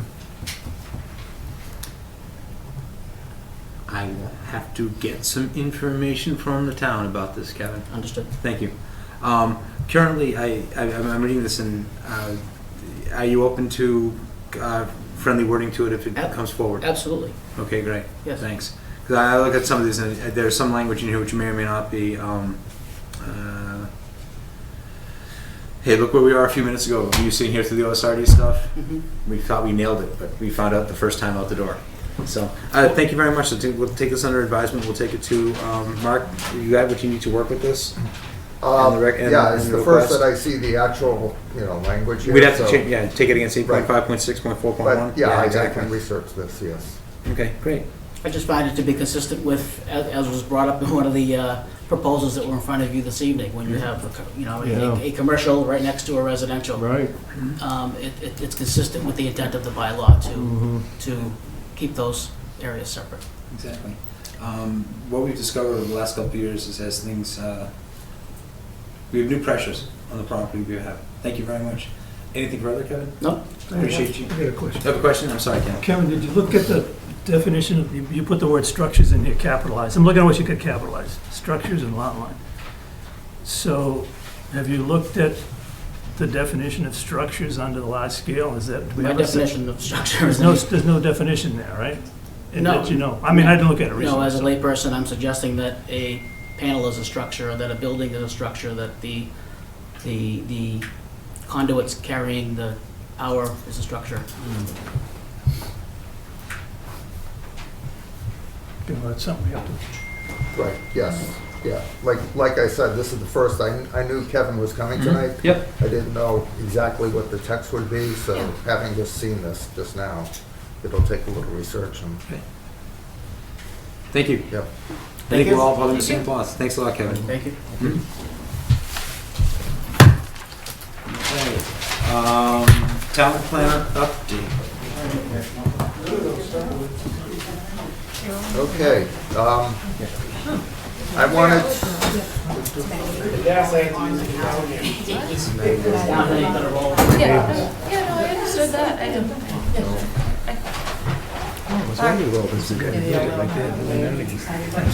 Kind of citizen who lives in there?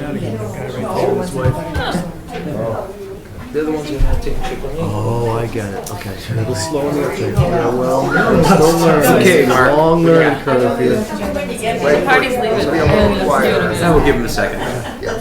Good, I was wondering, I was like, there can't be anything else on here that's getting everyone all up in We got some things to take care of. Well, I was wondering if that's, I know, but I was afraid that was what the room was All-American Design. That's what I was afraid the room was about. We'll give it another moment, Mark. It's okay with you. yep.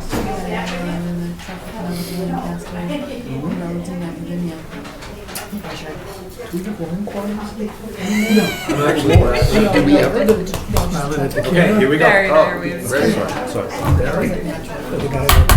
Sorry, sir, I'm listening. I'm all ears, I'm all ears, I'm all ears, I'm all ears. Yep, let's go. Huh? Sorry. Rio Gavel. I had one.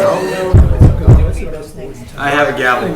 It's staying at home. All right, Okay. What do you got for us, Mark? The peanut and the gallery. Come on, let's We go. like each other, we're just discussing. Amongst It's the only yourselves. time we're allowed to talk. okay, my announcement. All right, the annual Citizen Planner Training Collaborative event Yes. is on March 16th, which is a Saturday, at Holy Cross College, Oh, yes. or University, whatever they're calling it now, in Worcester. What you know, doing, you can't say. Don't get me started. Built on a bluff. The annual Citizens. Planner Training Collaborative. I will send an email to the planning board. Please once send I an get email. I the definitely want actual- it. I gotta Yes. check my I've already calendar. blocked it off on my calendar. Okay. I definitely want to go. It's I an know, I excellent, wanna Figure go, I out like childcare for learning. the day. yeah, it's an excellent opportunity to, expand your knowledge base of But at that planning point, and 86. zoning and the role of planning boards. I already And, have it. Order. I attend everyone myself, and I strongly encourage the planning board. I'm also looking into whether we can use funds from the planning board account to pay the application fee for. Yeah, we should be able to do It's a that. pretty modest amount. It's like $50, $60, something like that. It includes a really good lunch. Yeah. Includes lunch. Breakfast lunch. Yeah, breakfast and lunches. I used to do the Continental NBCC breakfast. ones. They're Yeah. nice. So It includes zoning information, planning information and too. planning Oh, information, yeah. yes. And good networking to meet new people and Yes, other people. yeah, yeah. It's nice to So go it's- to the conservation ones, they're fantastic. Yes, All right, I'm it's looking a really forward to good it. event, and coming up March 16th. Also, I've started work on the recreational marijuana bylaw, which is going Thank to be a you. big effort, and I'm convening the first meeting of the working group that includes the police chief, Jonathan, fire chief, DPW, Alan, you know, everybody in town who's a manager, so to speak, to review the various decision points that we have to make as to like what type of facilities, where they will be, how much separation between these businesses and schools and that sort of thing. So I'm working out all the decisions that this group will have to make to inform the writing of the bylaw. So And that's Thursday. that's this Thursday at 1:30 30, p.m. that's what I thought, here. right in this room. Will be the first meeting of that group. What is it? And, Thursday, what day? yeah, Thursday at 1:30. Can I make Yeah. a comment on something Yes. regarding that? Mark can inform me and Heather can inform me. It seems to be that there's a fait accompli that the first license is going to the gentleman that bought the Mango Grill. Yes. So. He was also the owner of the Wait a Compassionate minute. Care. Yes. Yeah. But we have not got the zoning in place, so clearly I'm on the wrong page because we would have to zone that as an allowed Actually, district, or don't I? if I may, they passed a very informal, but it was a zoning bylaw amendment at the fall 2017, I believe, town meeting to allow that Yes. to happen at that location. I remember Right, that. it was like a big. Yes. So there was I was both there. a general bylaw to allow the use and a zoning bylaw to allow the location for that one thing. And you might think it's spot zoning, but Yes. the town has the ability to limit the number of retail licenses, 20% of the total number of liquor licenses in the town, Yeah. which rounds up to one Right. So So- based on that, you're saying it was in the fall town meeting? of 2017. Yeah. I know, this I've been most there at recent town one. meeting. Yeah, But, it was. Since I've been here. Yeah, but- so that was approved. So So then basically, our zoning map right now should reflect that spot? It's more or That's a less, good it's question, more or I less don't that it's know. allowed in whatever district, like a industrial zone or whatever, My- and then from there you guide it out. Can I recommend that that vote in its wording be brought to the next meeting so we can understand the zoning that Sure. applies to the first right, license? yeah, I'll be explaining that. And what this new group will be looking at mostly, unless the town agrees Okay, to you're getting to us. extend more retail than the one, which they don't have In to, but cultivation and is crafting more of and the, you delivery. know, the Everything else. industrial scale operations of cultivation, processing, you know, transportation, research, and all those things, which mostly can go in the industrial sort of general business type districts. So they're not the type of use that will generate traffic, Right. The thing that- except for the We're employees. talking Cultivation, non-retail the most. marijuana. Non-retail. Yeah. Non-retail. Mostly what the Okay. focus will be, Well, though I that's- will bring up the Well, that's issue my of. next question. Well, What about if site plan I'm, review? I'm sorry? What about a site plan review for the business? For Yeah, the you're trying to tell me location, that's gonna go in without site plan approval? we discussed that briefly earlier Yeah, we're today. looking into whether they need site plan per se, but they're not quite there yet. They don't even have their final state permits yet.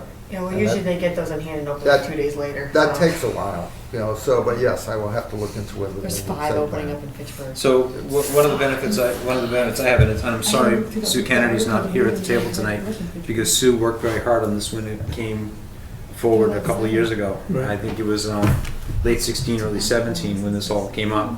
And there are a couple of things, and I'm going to speak about them not from authority, but from verbal history. The gentleman who is assumed to will get the first recreational marijuana permit for the town is also the same concern that runs Compassionate Care. The Commonwealth of Massachusetts looks favorably upon those who are already running the business in order to have a second business. There's that 1 and 2. When the property that he's currently building out for it, we all know it as the Mango Grill. It's going to have some other name at some point, I'm sure. Seems to fit many of the criteria. I don't know if it checks all the boxes of churches, schools, and whatnot, but it seems to fit a lot of the criteria for locating here in the town. And that's where that stands. I asked the same question of Mark earlier today, Ken, Oh, you did. about, well, we talk. He calls me and says, this is what's on the amendments on the agenda tonight. Are you going to pay attention? And I say, yes. And I say, just nudge me if I don't. But no, but seriously, so there's kind of a little, there's some unknowns, if you will. I'm encouraged by a couple of things. No matter how you feel about whether or not this needs to be there, I try and put that away. Massachusetts opened three new recreational marijuana locations in the last 2 weeks. They didn't hit the news. What happened in Leicester was unfortunate. What happened in Northampton was probably like 1 or 2 weeks of hassle. I mean, yeah. But Leicester's got no parking. I've ridden my bike through there so many times. But Northampton, so I don't know that it's going to happen here or not. It's really interesting. I don't know if you all saw if you happen to catch today's news. Most of the recreational marijuana facilities are no longer limiting the amount of marijuana you can buy during the week, only on the weekends. Go figure that one out. Yeah. They had to limit it in order, I guess, to meet demand, and now they've ramped up. I guess the stuff grows in a month. So that's where it stands. There are some really good questions, Ken, that you have about that.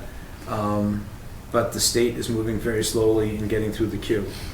Don't we have a requirement for site plan review for any business that opens a new business and so forth? It's not you have to look at a change of use. This is an existing site, the building isn't being changed, so It's a change of use, though. well, yeah, we'll have to. It's an interesting We conversation. will see. I mean, Well, we're not. I'm sure that. Do you at make some them point- consume it on the property, or is there a It takeout? goes Well- from a restaurant use, sit-down restaurant use, Yes. to a retail marijuana use. That's a change of use. I was being facetious, yes. No, we have to look into all Well, that's those one thing issues. The reason I'm Regulations, you bringing can it do up on is site. because we put Global Montello through a traffic study.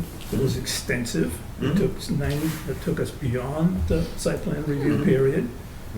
We have operational hours too to look at. Consultants working, consulting once for us, one for them, to talk about a traffic situation for a small, retail shop that they're gonna put over there in the gas station. Now, around the corner, we're talking about, I think, we should be looking closely at the requirements for site plan approval. Right, yeah. It's on my list of urgent matters to look at. Okay. Thank you both. Do you have other? That is it for what I have to report for now. Okay. Does anybody else have anything that they want to add under new business? I've got a couple of things I wanted to talk about. Oh, I just wanted to, sorry to interrupt, the fact that I am going, because I mentioned during when John was here, that I am going through the OSRD and reviewing the guidelines and kind of making like a sheet, because we don't have a timeline. Yes. And actually, if you do read, we said it is stated in the OSRD that on their plans, they have to list who the land goes to. So that's probably why he's That's asking. He true. can't do his definitive, and it does say a CR, and they do need to deed it to. So none of these plans can be submitted to us as a preliminary, and it doesn't state when we need it. I'm gonna try to make some sort of guideline, whether or not we have to change the regulations at that point to fit those. But we need to make some sort of timeline, because it is very confusing, and I know it's probably really frustrating, because as far as us in the town hall reviewing these, especially conservation's looking, that's what they made this analysis, they're looking at this going, well, this doesn't mean anything that we want, and the engineers are coming in going, I don't know, like, I was lucky enough to get John Borman when he called me to submit his conservation analysis prior to submitting his preliminary, which Mark was, why did he get it early? I'm like, so the conservation time to put it on their agenda. Exactly. Because if you read it, it states that before a hearing, well, a hearing's only done in definitive. They're gonna need to know whether their open space is done prior to definitive, because that's a lot of money. With their recommendation, but on their report that they It's said. recommendation to the report, if you read it, that the planning board along with the planning board along with the conservation commission meet to review the conservation analysis. The commission will make a recommendation that then gets put in the decision by the planning board. I understand, yeah. So, understand and that. when you read the decision, you're like, well, a decision of what? Of your definitive, of your preliminary? It doesn't state. So I'm just trying to make a quick draft, like, hey, to keep being timely, we should do these things, and it's not gonna fit 100% with the bylaw, because the bylaw doesn't state, but the sooner we can get that done and presented and voted on or whatever, or start using, it will help these going forward, that we can hopefully get the conservation analysis prior to preliminary. Yeah, the reason I was smiling during this whole thing was happening is, if the real estate market wasn't quite as hot as it is right now, we would be being pushed. And the different committee, and the different commission, the Conservation Commission and the Planning Board would be able to hopefully work closer and in concert Yeah, together. and unfortunately now with the snow cover, depending on how the Conservation Commission works, I know how mine used to be in No site visits. Lancaster and Littleton, they won't go sit up on foot as long as there's snow cover, and a lot of commissions have that requirement, Yeah. so. Well, I actually, when we were walking Littleton Road, I Yes. actually made that It will observation. be in their bylaw, for the town doesn't have one, but a Thanks. lot of commissions will not, and will hold off all site visits and decisions and all the commissions until the snow's clear, Yeah. so So- we're gonna run into that now. So now that you're feeling like there's not enough going on, and we're gonna add the Devon's jurisdictional, the Ayer Devon's jurisdiction disposition committee, study committee onto our plates, along with getting the OSRD going, I need to remind us that with the June 10th, I believe, or whatever the June town meeting is coming up, Right. there's an expectation that we have two things ready for the town meeting. Marijuana bylaw is something we're talking about, and form-based code. Oh, yeah. We kind of got lucky that we didn't have, that, I shouldn't say it that way, Alan, I apologize. Alan knew that we were on a tight timeline this evening, and Mark actually spoke to Alan and said, you know what? Probably not going to be able to give you the time you need tonight to talk about the form-based code. Thank you. And if I saw you at the, if you were at the Firehouse? firehouse walkthrough with Alan, it was actually pretty good. You know, right there in your face understanding of what form-based code really is all about. So I just want to remind people that we may have to get a little bit done on those two issues. Finally, as many of you all know, as you all know, I committed to putting together a draft of a letter to Member Kennedy, and I'm going to pass this around. And I wanted the board to take a look at what it is. Some things you think about a lot and finally sit down, and it takes a while. This is a draft, but I would like to be able to send this out on behalf of the board. And I'm just going to read it. Susan, I hope this letter finds you well. I am writing this letter to you on behalf of the planning board. As a board, we are wondering if you will be attending any future meetings and fulfilling your elected term. In the near future, we are taking up some items that we know are of particular interest to you, and the board would benefit from your insights and expertise. Please feel free to contact us through the planning office with your intentions. Regards.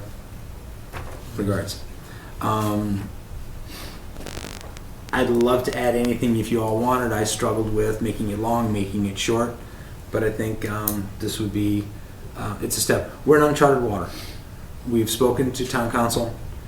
I've gone out and spoken to people I know. Yes, Jonathan. Sorry, I feel like I'm without context here. Oh, I'm sorry, Miss Kennedy, Sue Kennedy has not been coming to meetings, and she's an elected official. No, because I've noticed the last 3 meetings I've attended, Yep. she hasn't been here, so I didn't know there was a prior history to that. The last meeting that Sue attended was the OSRD presentation Yeah, I up in the great remember room. Mhm. Just without casting aspersions on anything or anybody, we have reached out to her by phone, by text, by email, and in person. Has she responded? Not responded to any of my, Mark, has she not responded to you either? No. Yeah. So we're at a point now where, got a couple things we got to do. We got to reorganize the board. Now, I asked that the board not get reorganized until we had a full board. But I'm going to probably come to you all next week, next meeting, and say, let's do the organization. If this is something that's been going forward, we need to continue to move on.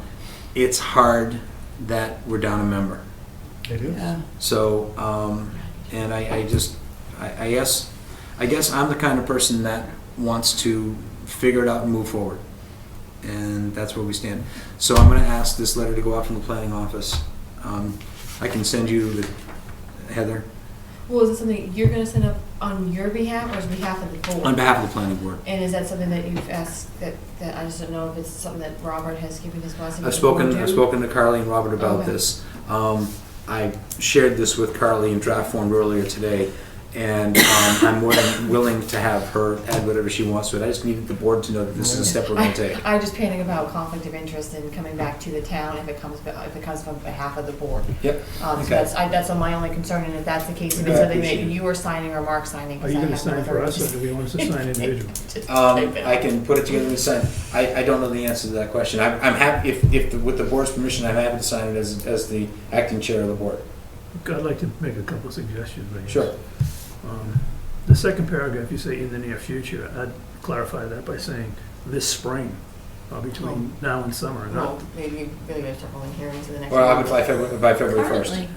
currently. I'm happy to say The by word February currently, 1st. the word currently. Yeah, we are taking up Yes. some, in fact, you could just And then scratch out in the near I'd call- future, so I'd we call are out taking what up the items. are. I wouldn't, I'd call out the items, marijuana. I had bylaw, gone, so yeah, forth. okay, so. Instead of just saying what, So thank you. clarify it. So we are currently You know, taking up, taking up some matters consideration that we for don't bylaws pursue. on marijuana Yeah. and such and such, and Different zoning. Yeah, important stuff, OSRD. find out Marijuana. what they are and so forth. And, Yep.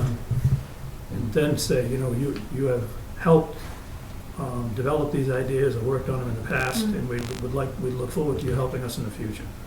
Something like Mhm. that. Yeah. Or assisting or adding your expertise, Now- and how we want to. Mhm. Here's the ugly thing, is we can send out this letter, and frankly, I think it's just, and I appreciate its brevity. I think that it's a wise move. Mhm. What are our options based on multiple scenarios? One, no response. Two, she responds, I'm going to be there, and then she doesn't. Or do we, this is just the first step? I mean, an elected good official is an question. elected official, right? And we have to, in that sort of sense that we not only do we respect her personally, but we also respect her status as an elected official. Mhm. I don't know what options we have in terms of what we can do based on her response to this. And say she ignores it, for example. I think you're going to end up talking to town council ultimately, We've- before there is an election coming up in the spring. And I'm not party to the actual conversations I've been having that have taken place outside of the meetings with the town manager, trying to figure this out. A recommendation came up to write a letter Okay. between last meeting and this meeting. Actually, recommendation came up to write a letter between 2 meetings ago and this meeting. We didn't have the last meeting. And this is the first time I can put it out on Deplar. So, Do you think it wiser we all sign so that there's absolutely no ambiguity about this not being a personal issue, that this is a I'm board look- issue? I'm looking at just the logistics of getting a letter all signed. Okay. I'm at the point where I'd like to get this together, get it Okay. get it in the manager's hands, have it sent as quickly as possible. And if that's okay with the board, I would just sign it. And what I will do is, if you would like, we can't discuss this outside of the meeting. I will add some points, Ken, to your point. Excuse me, Commissioner Tillotson, but we're back to the original letter I wrote. I read this over with my wife on the way in, and she said it's too nice. It's not. She commented, remove some things. I said fine. So Yeah, we'll put them in. I wouldn't add too many. I'm not going to do many, but I'll add it in. I mean, this is an witch hunt. I'm frustrated, as I think we all are, in that we have a contributing member of the board who's not showing up, and we want to try and solve that problem. So this will be the first thing. I am going to put. I think actually giving 2 weeks, February 1st, probably makes sense, because then we'll know where we stand. Hopefully by February 12th, Right. We or be taken meeting. for the steps. And I think it was probably at the recommendation of town council that this is the step that has to be taken, just in the conversations I've had with Carly and Robert's office. Anybody else have any other things we want to talk about? Yes. Member Diskin.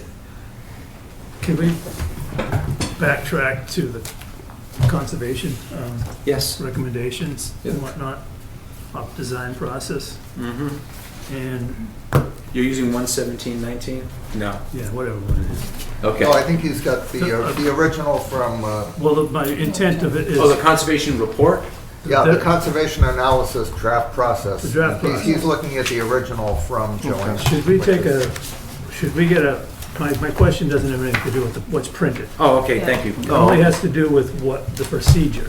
So, are we all, I guess I'm trying to get a feeling from the board that we're in agreement with the process, that the strength of the open space, and I learned a lot tonight from this, and from reading it before. And I think the strength of the open space residential development might be in the process, which I'm learning, I okay, was thinking today. that all the way through it, exactly, Okay. yes. Because the process basically says, number one, we're gonna let conservation figure out what's the valuable open space here. And I didn't realize they could assign the open space. Looks like they can. Well, I found that as an interesting point of discussion because That's what I want to talk about. my understanding of that, and this was and this is the eye-opening. I walked Little Tim with you guys. I walked Little Tim with conservation, and never once in our walk did the words "valuable land" come up in our walk. Yeah. The value of the land is in the eyes of the people being presented to. Because, and my comment about parking, okay, we deal with things during the day that are commercial installations. Parking is very valuable, flow is very valuable, water runoff is very valuable. Square footage is valuable. All kinds of things, square footage is Many valuable. things are valuable, right. But from the standpoint of the Conservation Commission, the value of the land from the non-commercial or the non-improved use of it is what I'm going to just use those words. That's what it is, and that's why I asked the question. Important, is that the same as valuable? It's pretty cool to walk with the conservation because the same person doing the walk has two different presentations altogether. Go ahead. But my understanding, perhaps I misread the document, Mm-hmm. but I thought that the role of the Conservation Commission is say, this is what's here. Mm-hmm.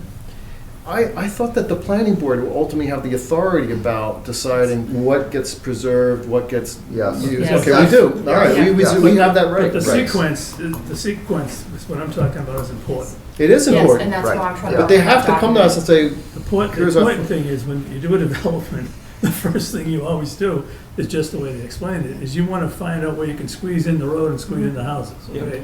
And you don't, the disadvantage is the open space, you want to, interestingly enough, well, I'm not going to comment on because on the one that's in front of us, but I thought the thing that was important here was the fact that we're going to learn from what conservation tells us and probably take their recommendation and say, incorporate that into the decision that we make. We have the decision, yes, it's written up to, we have to make the decision, it's our decision. But it looks like, I was very surprised to find out tonight, because maybe I missed it in the past, that the recommended procedure is to put together the conservation analysis before the preliminary plan. Well, It's not and listed that's- anyway like that, and that's how it should be, which is, could be how they're spelling it out, which is how That's the I'm. way- dra- that's the way they're that's how spelling it they out. dra- Yeah. And that's Yeah. how I'm doing my draft Well, document as there- well. there are some legal issues too, because with subdivision, applicants are not required to do a preliminary plan. It's strongly Right. recommended, Yes. very Yeah. strongly Right, recommended, right. to get our drift, but it's not an absolute requirement. So right. we have to think through the process Yeah. without a preliminary too as well. So I mean, Yeah. so we can't just hinge it on the preliminary. So Yeah. that's what I was talking about too, as far as what Heather is Yeah. thinking about. So In when I'm terms of the drafting mine- timeline sequence Yeah. between the Conservation Commission and the Planning Board, those fine details need to be worked out. But in general, this concept of how you do the design process is Right. the OSRD But process. in an effort to save a Yes. financial commitment, what they're pointing out here is, if you do this, if the developer, now I'm speaking as a developer, okay, if the developer looks at the conservation, call it the analysis of the land, the open space analysis, the conservation analysis, whatever you want to call it, before they do the design, before the preliminary plan, there's a chance that they can save money, because if you go into the preliminary plan and do your drainage and do everything else, you're committed to that money. Oh, right. You spent Yes. $50,000 Yes, exactly. already. Oh, So yeah. a small commitment to the conservation analysis up front of about maybe $7,000 or $10,000 is going to be less than $50,000 Oh, yeah. to go down the road the Which other is way. Right. why I'm really trying hard to get that document done, and one of the first things I state that this should be done prior to preliminary. If preliminary is not done, definitely before definitive, that this analysis be done. And unfortunately, when you read the site, the Sorry, I was trying OSRD, to turn it off. it's actually, Doesn't time. it doesn't even, conservation Yeah, I've got it analysis right is here. actually secondary.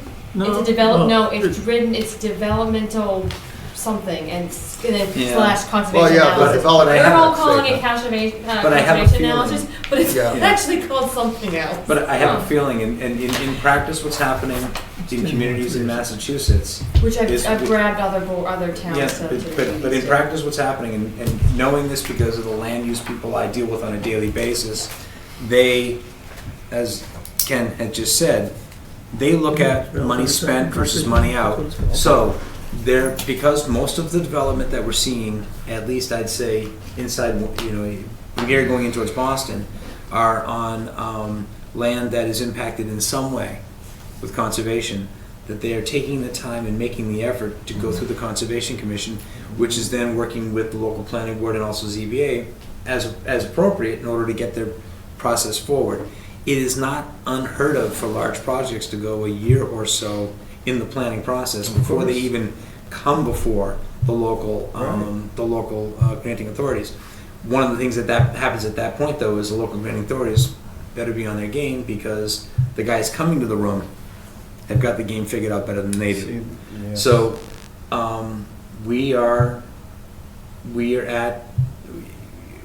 we're at the beginning of a new process. Most of the land we're going to see is going to be wetlands, That's right. and our process is going to have to figure that out fairly quickly. We're going to end up, and the Conservation Commission also, they got a lot of work ahead of them. We have work, but they got a lot. We're going to have to become quicker Yep. in order to work with the guidelines we used to have, 45 days, 90 I days. know. Those used to be long periods of time. We're going to have other things. So I heard the frustration in the applicant's voice tonight without talking about his project, Yep. that who's on first. And we're going to have to be pretty good about that. It's going to be rocky in the beginning. It will be. And will we get it right or wrong? I don't know. I have faith that we will do the best with the information we have in front of us at the time. Does anyone else want to comment on the thought that I had that if this was, we could talk about the project, right? We got the applicant here. No, I If you're gonna do wouldn't. that, I I don't wouldn't. think you can. Okay, I won't do it. Yeah, I'll skip it. I wouldn't. So I just as a general note, with this OSRD, I'd like to make just a general comment, and I talked to Mark about it a little bit. And that's why I asked Mark if he would recalculate the open space for me. But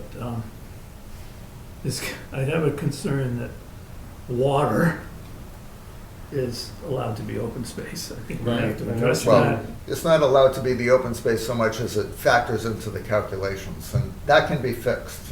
Okay, so I have a concern. Yeah, I'm with that. thinking of amending the formula in the bylaw Yeah, I know so what we you don't mean. count open water. I mean, Open well water. considered, open water should not be in the calculations. and I agree. But it is I now, agree. right, Mark? It is now. Currently it is, right? Yeah, It is that's- now. I mean, And I it's- But also there- think, Yeah, go ahead, I'm sorry. so, yeah, I mean, there are ways that we can tweak the formula and the process within the bylaw so this that doesn't might be come up another again. amendment that we have to That consider. we Oh, need to yes, propose. yes. And another thing that Yeah. I'm thinking that touches on what you said earlier is that we're entering this uncharted territory, the OSRD. The timing is going to be more complicated. excuse me, unapplied. I should say uncharted. We have a chart. We have the OSRD. We just haven't applied it a lot yet. Right, that's what I'm saying, but what I'm saying is, we're wading into new waters, right? And we have very strict time deadlines, and I think what my point is that that's gonna put even more urgency on the shape of this board. We talk about the reorganization, I remember you discussed at one point, bless you, alternates, what have you. We need That those became people. more important to make sure that we have quorums, and also Yeah. make sure that people are adequately prepared. If I had, bless you, an alternate for a while, I'd be better prepared at our meetings, obviously. And I'm doing my best to catch up. Yeah, you're doing good. But you understand Yeah. the issues right now? Okay. So I'm just putting something back in By mind. the time you retire, you'll be perfect at this. Oh, it's Anyway, I don't want to get Yeah. too far afield. I do appreciate everyone coming this evening. Oh, yeah. If there's not any more business to be handled tonight's meeting, I want to say out loud that thank you very much to Heather and Mark Oh, Thank you, definitely. thank You guys for the really- work you guys have been doing Nice, between the nice meetings. work. Thank you Heather? everyone for understanding last week. Thanks for Yeah, picking thanks up. Last too. time. thanks for picking up on the procedural plan for the OSRD. Yeah, no, well, because Thank you. we have these, our land use meetings, I can see the frustration in Joanne's face with it, so I'm like, oh, we gotta figure this out. So she gives me this, I'm like, oh, awesome, this can be part of my thing. I go through, I've never actually read the ORCD, I'm reading going, oh, Wow. half of these questions that she has are already in here, they're just not pulled out. Mm-hmm. And then I'm like, we have density. I'm like, oh, we actually have, so he goes with the density. You have all these density bonuses. Exactly. And it's written in there too, that you don't have to meet zoning. We know I'm what's sorry, in no offense to Cal Goldsmith, but he goes, well, I'm meeting all the zoning. You don't have to, and if you don't, you get a density bonus. No, it's not So when necessarily I'm- you don't meet zoning. You They don't have to meet some zoning. dimensional Zoning- requirements. Yep. Dimensional Yes. requirements, Right. yes. It's the which- difference between zoning and. And no, and- it's written, It- you can meet, you can't have It's the dimensional. use, it's dimensional, so you don't Yeah. have to have the lot sizes, is my Exactly, point. it's all dimensional. So Right, when I'm right. drafting this, I'm bullet pointing those, so they can be like, oh, I might as well make smaller house lots, and Well, and you I can meet think these, that's- oh, and if you have more open space, you get a more bonus, oh, well, we should do, There's because a- these are things that we want on our end, Yeah. as far as conservation and how we want the project to look. Yeah. The engineers are strictly just looking at it real quick, going, okay, what do I need, okay, I need to do this. They're not spending the 3 hours reading this and digging it in and out. They want someone to give them that, and that's what I'm trying to do to make Well, what the our engineer- end not as What the exhausting. engineers have found out is that they can put more units on a smaller piece of land under our new bylaw, which That's is right. exactly the opposite of what This is my fourth thought planning process board. was I've worked when I with engineers proposed the many years. bylaw. So, I'm glad you mentioned this, because I wanted to get back to that. I was gonna, something else for us to consider That's the current. is that if we do make an amendment to Mhm. the water, Mhm. I think we should be considering an amendment to the minimum lot size as well. So the calculation is not based on a number of things, but for instance, if I'm in the A2 zone, Mhm. I can't have a lot smaller than 12,000 square feet in my calculations Mhm. for unit counts. Mhm. So we might have to put some dimensional stuff back in Well, there. there's is some what things I'm I wanna getting at. take out. Right, well, it's, yeah, I believe that the formula to calculate the number of units needs to be changed. Correct, right, so we'll be looking at Because that. it's too as well. generous. And It's too I have generous. one final thing only, and then I'm done. So, I went to the state today to double check under the requirements and all the case law, where the planning board is allowed to provide waivers on the Yes. criteria. Yes. Because we all know it, I think, but the first By all means, I'll read it. Planning board waivers. A planning board may waive any of its rules and regulations, and may waive the frontage or access requirements of the subdivision control law. This is under the subdivision control law. If they find, A, such action is in the public interest, Mhm. B, such action is not inconsistent with the intent and purpose of the subdivision control law, which is Mhm. 81R. So I'm just, My only concern, That's I all I don't know have. about the whole roadway, John Boardman stated they have to maintain that access road, no matter what. No matter what, you're having an access road you for just told me I development. couldn't talk about it. I'm just saying, I was just gonna say Yeah, that. we should discuss this. We gotta be careful. Thank you, thank you. Yeah. Yeah, Got it. and I, and- Because we, Let it be known, you did not talk about it. So I'm just, All right. that's just my comment. thank you. I'll entertain a motion to adjourn. so moved. Oh, second, All you in moved fa- it, yeah, aye. All in Sorry. favor? Aye. Aye. Thank you all very much. Look forward to Thank seeing you you. on February That 12th. was very If you don't say so moved, they're gonna